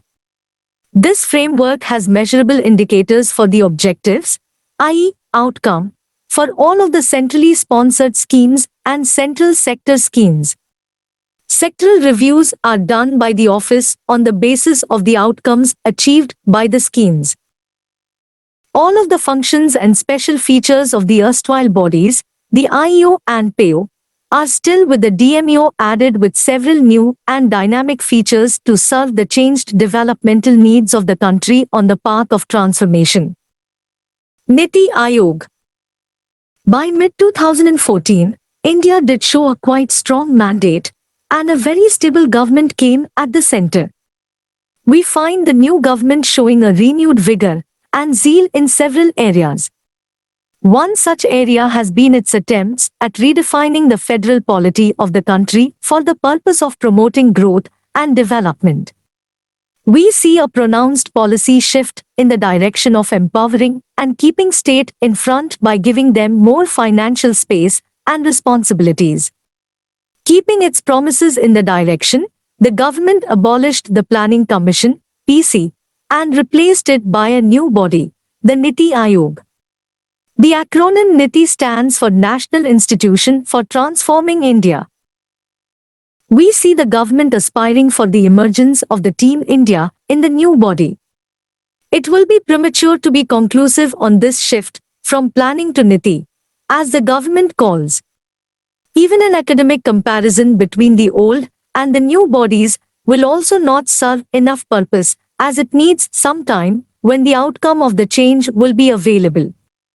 Judgments on this shift will be only good once it is done after some period of time. In the meantime, India remains a planned economy. The discussion given here is mainly based on the documents and releases which came out from the GOI before and after the Niti Ayog was set up, 1st January 2015. In these documents, the government has not only provided the reasons as why does India need to go in for a new body, but charts out a very encouraging and out of tradition role or function for the new body. An attempt has been made to closely follow the government line of thinking so that the spirit of it is not lost. Transforming India. The government aims at transforming the development agenda of India with the help of the Niti Ayog and has given a slogan, from planning to Niti. India has undergone a paradigm shift over the past 6 decades, politically, economically, socially, technologically, as well as demographically. The role of the government in national development has seen a parallel evolution. Keeping with these changing times, the government decided to set up the Niti Ayog as a means to better serve the needs and aspirations of the people of India. The government thinks the new institution to function as a catalyst to the developmental process, nurturing an overall enabling environment through a holistic approach to development going beyond the limited sphere of the public sector and the GOI, which will be built on the foundations of 1. An empowered role of states as equal partners in national development, operationalizing the principle of cooperative federalism. 2. A knowledge hub of internal as well as external resources, serving as a repository of good governance best practices, and a think tank offering domain knowledge as well as strategic expertise to all levels of the government. 3. A collaborative platform facilitating implementation by monitoring progress, plugging gaps, and bringing together the various ministries at the center and in states in the joint pursuit of developmental goals. Changing contours of India. The government agrees that the Planning Commission has served India well. However, India has changed dramatically over the past 65 years at multiple levels and across varied scales. These transformatory forces have changed the very contours of India, highlighted by the government document in the 5 areas. 1. Demographic shift. India's population has increased over threefold to reach 121 crores. This includes an addition of over 30 crore people to urban India, as well as an increase of 55 crore youth below the age of 35, which is more than 1.5 times the total population of the country then. With increasing levels of development, literacy, and communication, the aspirations of the people have soared, moving from scarcity and survival to safety and surplus. Today, we are looking at a completely different India, and countries' governance systems need to be transformed to keep up with the changing India. 2. Economic shift. India's economy has undergone a paradigm shift. It has expanded by over 100 times, going from a GDP of 10,000 crore rupees to 100 lakh rupees crore at current prices, to emerge as one of the world's largest economies. Agriculture's share in the GDP has seen a dramatic drop, from more than 50% to less than 15%. The plan size of 43 lakh rupees crore of the 12th plan dwarfs the plan size of 2,400 crore rupees of the first plan. Priorities, strategies, and structures dating back to the time of the birth of the Planning Commission must thus be revisited. To align with this shift and sheer scale, India needs to overhaul the very nature of the planning processes, the government says. 3. Shift in the private sector. The nature of the Indian economy and the role of the government in it has undergone a paradigm shift. Driven by an increasingly open and liberalized structure, India's private sector has matured into a vibrant and dynamic force. The sector is not operating just at the international cutting edge, but also with a global scale and reach. This changed economic landscape requires a new administrative paradigm in which the role of the government must evolve from simply allocating resources in a command and control ecosystem to a far more nuanced one of directing, calibrating, supporting, and regulating a market ecosystem. National development must be seen beyond the limited sphere of the public sector.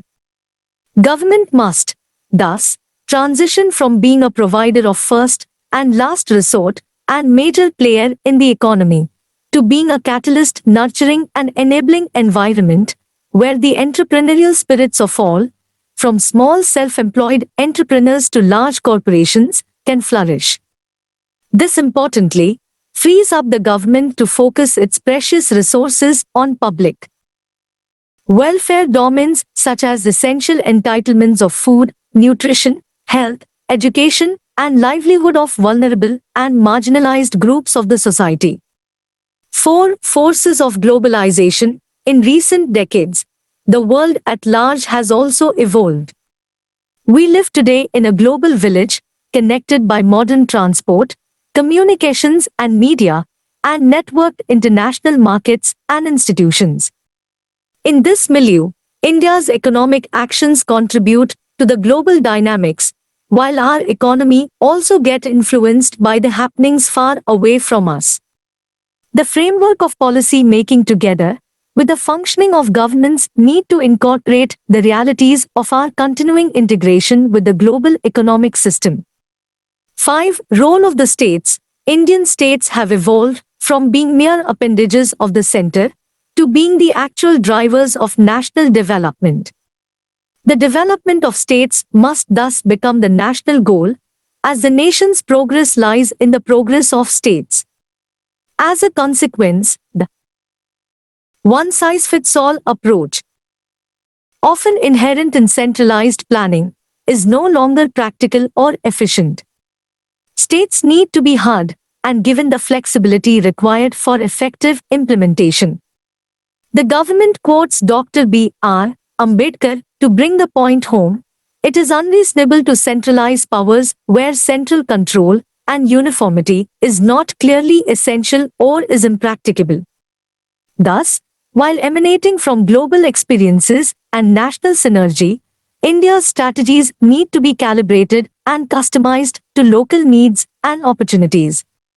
6. Technology paradigm. Technology advancements and information access have unleashed the creative energy of India. They have integrated our varied regions and ecosystems in an interlinked national economy and society, opening up newer avenues of coordination and cooperation. Technology is also playing a substantial role in enhancing transparency as well as efficiency, holding the government more accountable. Thus, India needs to make it central to systems of policy and governance. Change must come. The above given changes have been recognized by the experts for years now. With changing contours of the economy, the institutions guiding the economy should also change. The government quotes several such instances when appropriate changes were advised in the Planning Commission by the experts, committees, even the PC, among others. 1. The 8th Plan, 1992-97, document, the very first after the reform process commenced in 1991, categorically stated that, as the role of the government was reviewed and restructured, the role and functions of the PC too needed to be rethought. The PC also needed to be reformed to keep up with changing trends, relieving itself of the old practices and beliefs which had lost relevance, and adopting new ones based on past experiences of India as well as other nations. Specifically, the PC needed to be in tune with the process of economic reforms. 2. The Standing Committee on Finance of the 15th Lok Sabha observed in its 35th report on demand for grants, 2011-12, that the PC has to come to grips with the emerging social realities to reinvent itself to make itself more relevant and effective for aligning the planning process with economic reforms and its consequences, particularly for the poor. This was the need of making the planning process relevant to the process of economic reforms. 3. The former Prime Minister, Dr. Manmohan Singh, in his farewell address to the PC, April 2014, also urged reflection on what the role of the PC needs to be in this new world. Are we still using tools and approaches which were designed for a different era? What additional roles should the Planning Commission play, and what capacities does it need to build to ensure that it continues to be relevant to the growth process? This observation has quite high relevance, as Dr. Singh is himself a noted economist. Taking the clues for a change, the government quotes Mahatma Gandhi before going for the change: constant development is the law of life, and a man who always tries to maintain his dogmas in order to appear consistent drives himself into a false position. The government adds further, keeping true to this principle, our institutions of governance and policy must evolve with the changing dynamics of the new India, while remaining true to the founding principles of the Constitution of India, and rooted in our Bharatiyata or wisdom of our civilizational history and ethos. It was, in every sense, a kind of pledge to devise India's own means, methods, tools, and approaches to promote development. For the government, the Niti Ayog is to be the institution to give life to these aspirations discussed above. The Ayog is being formed based on extensive consultation across a spectrum of stakeholders, including inter alia state governments, relevant institutions, domain experts, and the people at large. Functions of Niti Ayog. With the process of maturity and deepening in Indian nationhood, the country has embraced a greater measure of pluralism and decentralization. This necessitates a paradigm shift in central government's approaches to the governance in the state, as well as at the local levels. The state governments and the local bodies must be made equal partners in the development process through the following changes. 1. Understanding and supporting their developmental needs and aspirations. 2. Incorporating varied local realities into national policies and programs with the required flexibility.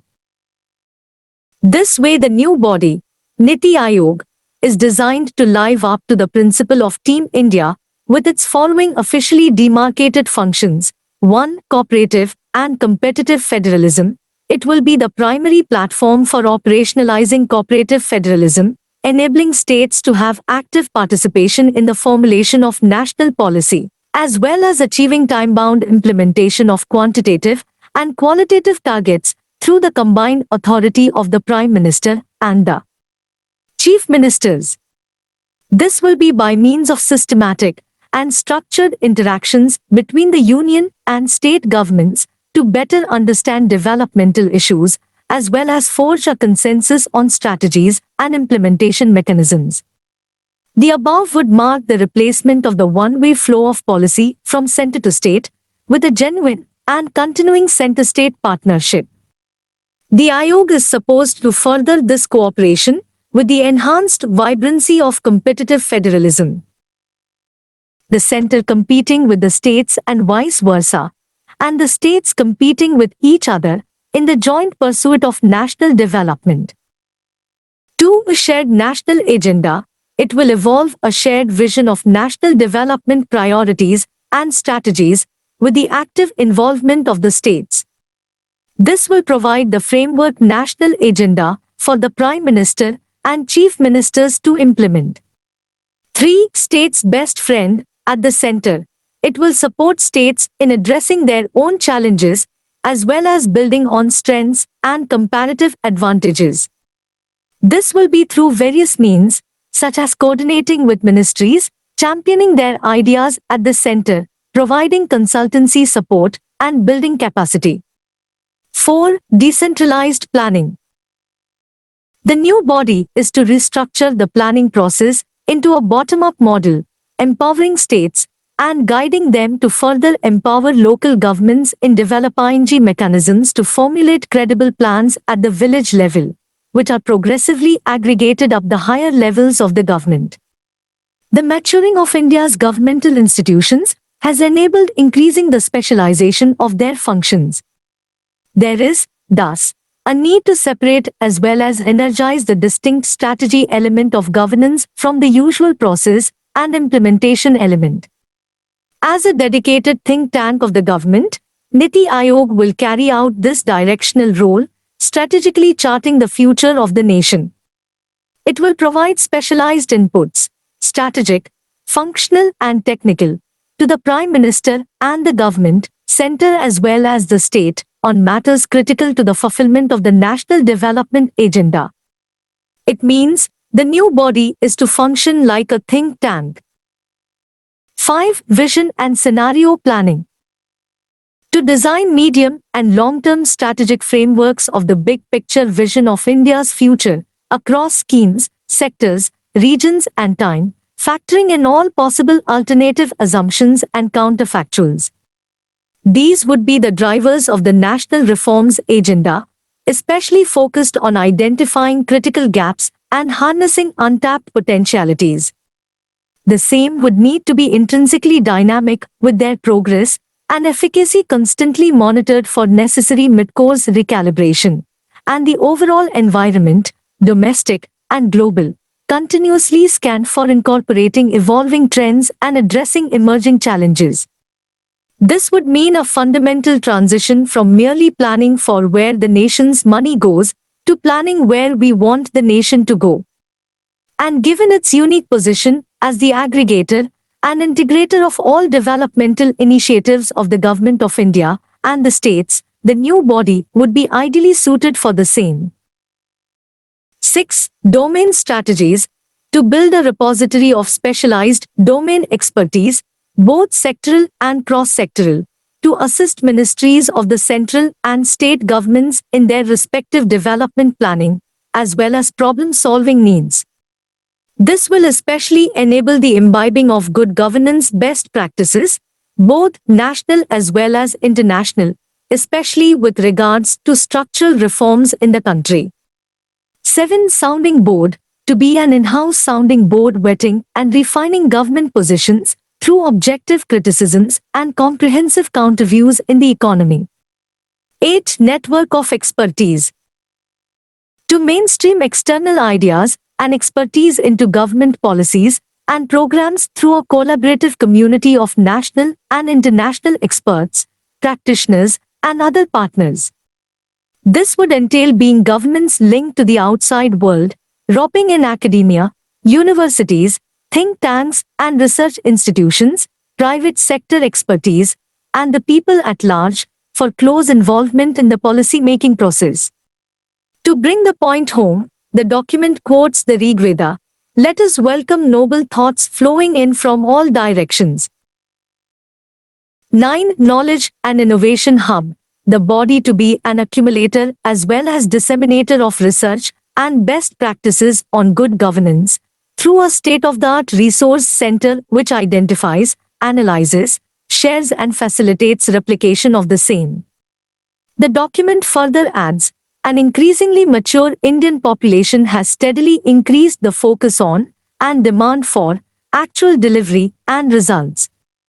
To keep up with such enhanced aspirations, the new body will have the mandate to go beyond mere planning and strategizing to facilitating implementation of the development agenda as well.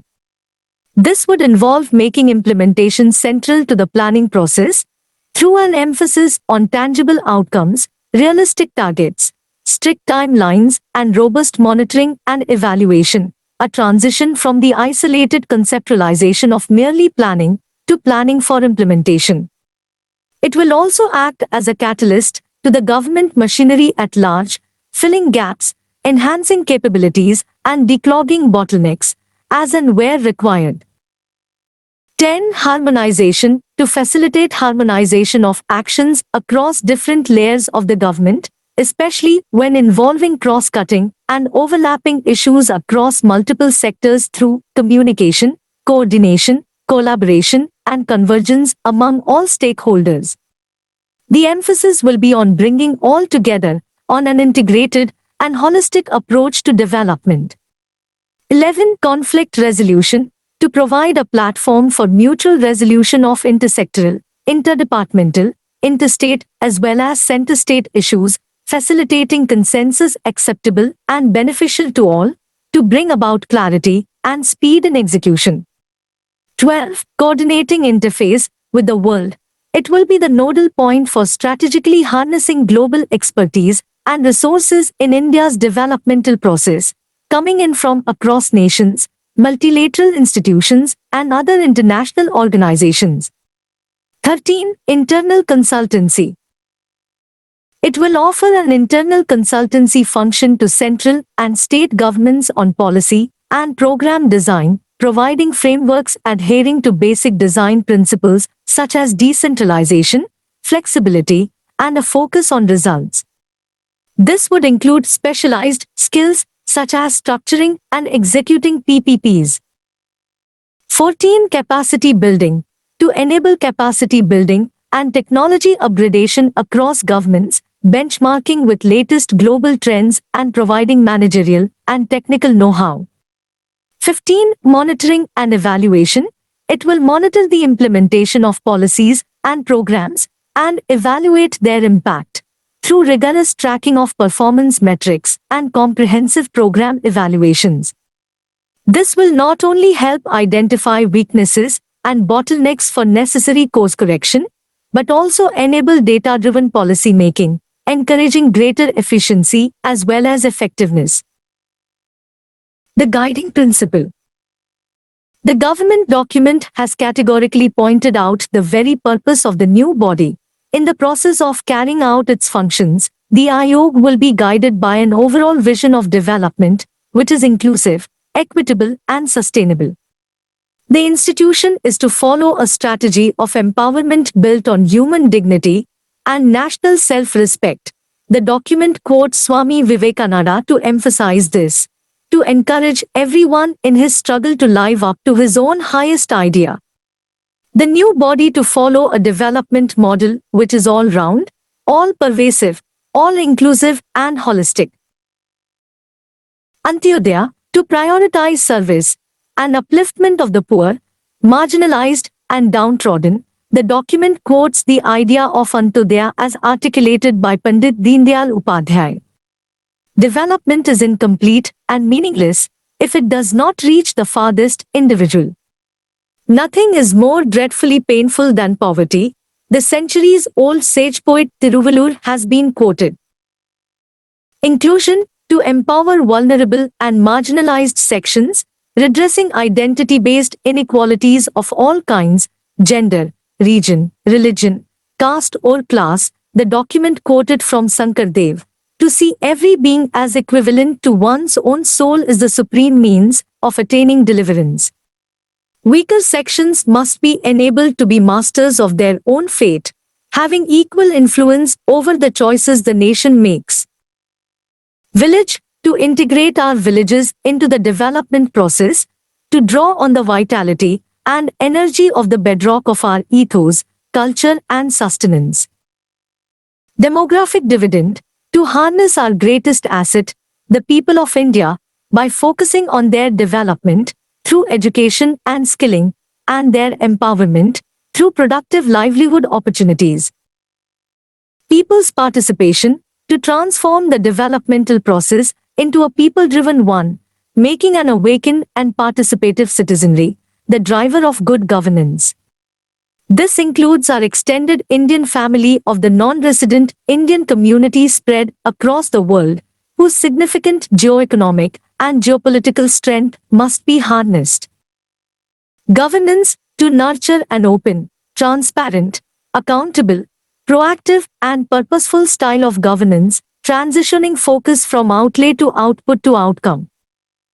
Sustainability, maintain sustainability at the core of our planning and developmental process, building on our ancient tradition of respect for the environment.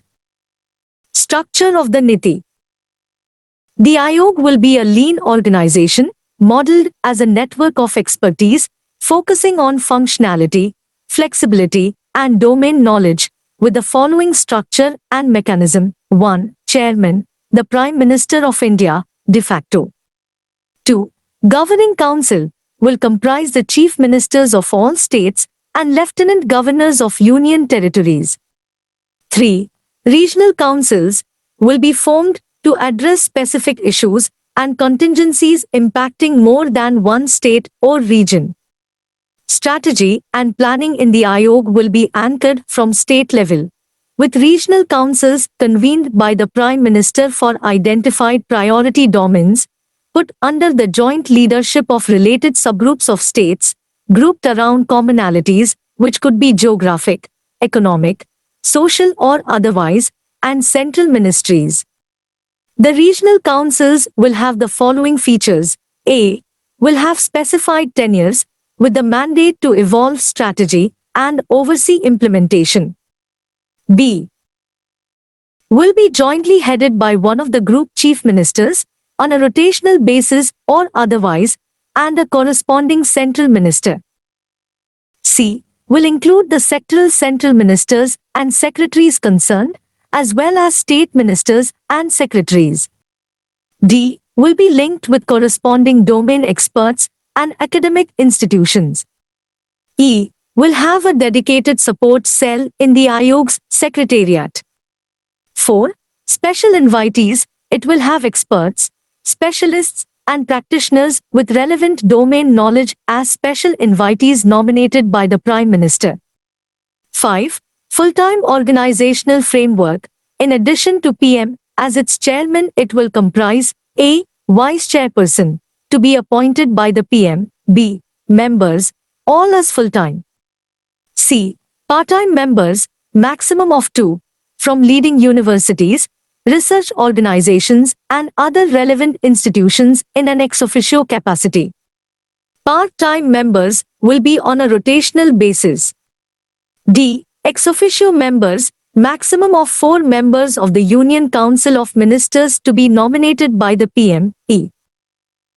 Chief Executive Officer, to be appointed by the PM for a fixed tenure, in the rank of Secretary to the Government of India. F. Secretariat, as deemed necessary. Specialized wings in the Niti Ayog. The Ayog will house a number of specialized wings. As per the government document, 1. Research wing. It will develop in-house sectoral expertise as a dedicated think tank of top-notch domain experts, specialists, and scholars. 2. Consultancy wing. It will provide a marketplace of vetted panels of expertise and funding for central and state governments to tap into, matching their requirements with solution providers, public and private, national and international.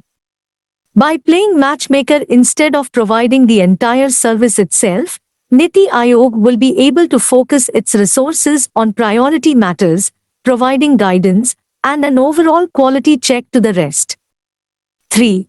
Team India Wing. It will comprise representatives from every state and ministry and will serve as a permanent platform for national collaboration. Each representative in this wing will A. Ensure every state or ministry has a continuous voice and stake in the Ayog. B.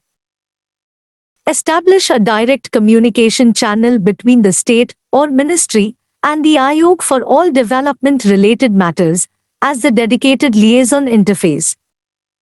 A national hub-spoke institutional model will be developed, with each state and ministry encouraged to build dedicated mirror institutions, serving as the interface of interaction.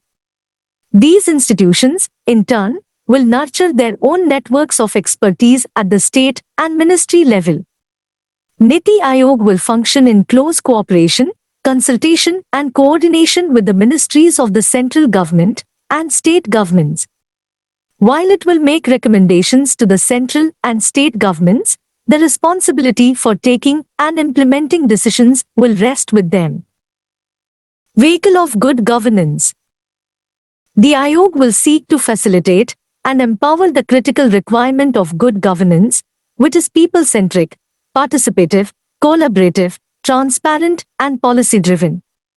It will provide critical directional and strategic input to the development process, focusing on deliverables and outcomes. This, along with being as incubator and disseminator of fresh thought and ideas for development, will be the core mission of Niti Ayog. The document, at the end, quotes from Chanakya to emphasize the importance and need of good governance. Good governance is at the root of a nation's wealth, comfort, and happiness. If we look into the state of governance in the country, we find that it has improved a lot at the level of the central government, but at the state level the situation is still not good. As the lives of citizens depend more on the supplies from the state governments, the poor state of governance hits their lives in a big way. The central government's push in favor of good governance has been practically crippled by the inability or unwillingness of the state governments in this regard.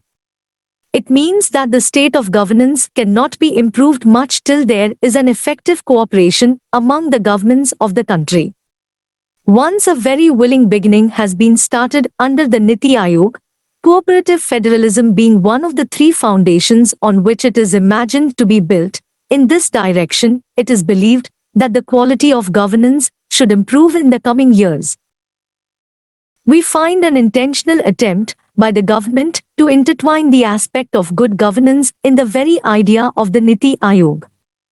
Not only the word governance, but the established traits of governance find clear mentions at several places. 1. In the foundation the Niti Ayog is built on, a collaborative platform facilitating implementation. 2. In the guiding principles, participation, inclusion, governance, and Antodaya. 3.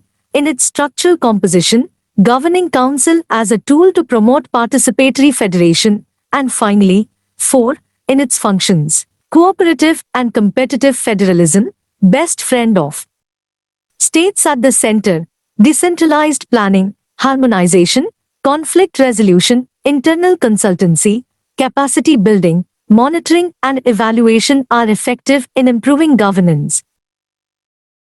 It means the very idea of Niti Ayog is very sensitive to the need of good governance in the country, and as the institution succeeds in playing its desired role as governance will improve.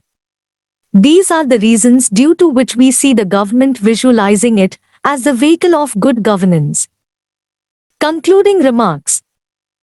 The idea of Niti Ayog does not look only innovative in its approach but quite contemporary too, imaginatively forging into the emerging idea and the need of including happiness, as the World Happiness Report has suggested, in the policy-making framework.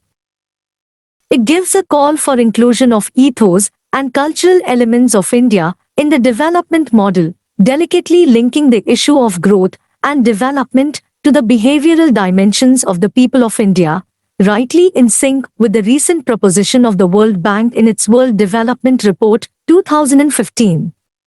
We find several such shining stars in the newly set up body, which will be surely analyzed and discussed again and again by analysts, experts, scholars. At the end, we can wisely conclude that the erstwhile PC was aimed at serving some purposes which was suitable for the old time, while the current times require us to carry on the legacy to a new level where we can build India, which can combine and integrate the energy and potential of all who belong to the nation, being all open to the world, agreeing categorically to the idea of globalization. Major documents of the Niti. Aimed at following the idea of vision and scenario planning, the Niti Ayog has been working on three documents, namely, the 15-year vision, 7-year strategy, and 3-year action agenda, while the last two have been already published. Work on the first one is still in progress. A brief introduction of these two documents have been given below. 3-year action agenda. Increasingly liberalized economy and the changed global economic dynamism needed new tools and approaches to promote development process. The 5-year plans were not vibrant enough to these changed realities. An outcome of extensive consultations between the governments and various stakeholders, including economists, scientists, journalists, NGOs, industry associations and experts from education, health, culture and other areas, the draft 3-year action agenda, 2017 to 18 to 2019 to 20, contains 7 parts and 24 chapters. The action agenda is actionable as well as aspirational, which touches several areas of importance such as 1. It proposes reduction of the fiscal deficit to 3% of the GDP and the revenue deficit to 0.9% of the GDP by 2019 to 20. 2. Doubling farmers' incomes by 2022 together, with an emphasis on job creation in industry and services. 3. Generous Floor Space Index, FPI, flexible conversion rules, etc. advised for urban areas. 4. Encouraging development outcomes in the northeastern region, coastal areas, and islands, North Himalayan states, and desert and drought-prone states to take care of regional issues. 5. Emphasis on transport and digital connectivity. 6. Under Energy section, it aims at consumer-friendly measures, reducing the cross-subsidy in the power sector and reforming coal sector by setting up a regulator. 7. Under Science and Technology, emphasis is on developing PPP and creation of a National Science, Technology and Innovation Foundation to identify national issues and streamlining of the patent regime. 8. To promote governance, shrinking role of the government in undesirable areas. 9. Tackling tax evasion, expanding the tax base, and simplifying the tax system and strengthening public procurement. 10. Undertaking judicial system reforms, use of ICT, and cutting workload, and police reforms at state level to promote the cause of rule of law. 11. Shift from input-based to outcome-based, with arrangement of ranking in education and skill development. 12. Focus on public health through significantly increasing government expenditure on it. 13. Building an inclusive society. 14. Adopting sustainable practices, tackling city air pollution, policy towards protecting trees, sustainable use of water resources. 7-year strategy framework. Titled as the Strategy for New India at 75, it defines clear developmental objectives, seeking to make development a Jan Andolan, mass movement, aimed at making India a $3.0 trillion economy by 2022 to 23. It is a detailed exposition across 41 crucial areas, covered in same number of chapters, that recognizes the progress already made, identifies binding constraints, and suggests the way forward for achieving the objectives. The 41 areas have been discussed into 4 sections: drivers, infrastructure, inclusion, and governance. Drivers focuses on the engines of economic performance with chapters on growth and employment, doubling of farmers' incomes, upgrading the science, technology, and innovation ecosystem, and promoting sunrise sectors like fintech and tourism. Infrastructure deals with the physical foundations of growth, which are crucial to enhancing the competitiveness of Indian business, as also ensuring the citizens' ease of living. Inclusion deals with the urgent task of investing in the capabilities of all of India's citizens. The 3 themes in this section revolve around the dimensions of health, education, and mainstreaming of traditionally marginalized sections of the population. Governance delves deep into how the governance structures can be streamlined and processes optimized to achieve better developmental outcomes. The recommendations of the Niti Ayog in the document are practical and detailed to facilitate time-bound implementation. By 2022, New India will provide a solid foundation for clean, inclusive, sustained and sustainable growth for the next 3 decades. Niti performs.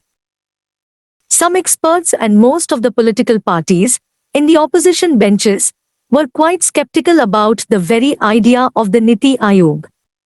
Naturally enough, this skepticism was more due to abrupt disconnect being affected by the government under which the Economic Think Tank Planning Commission was abolished, which was as old as the very existence of independent India itself.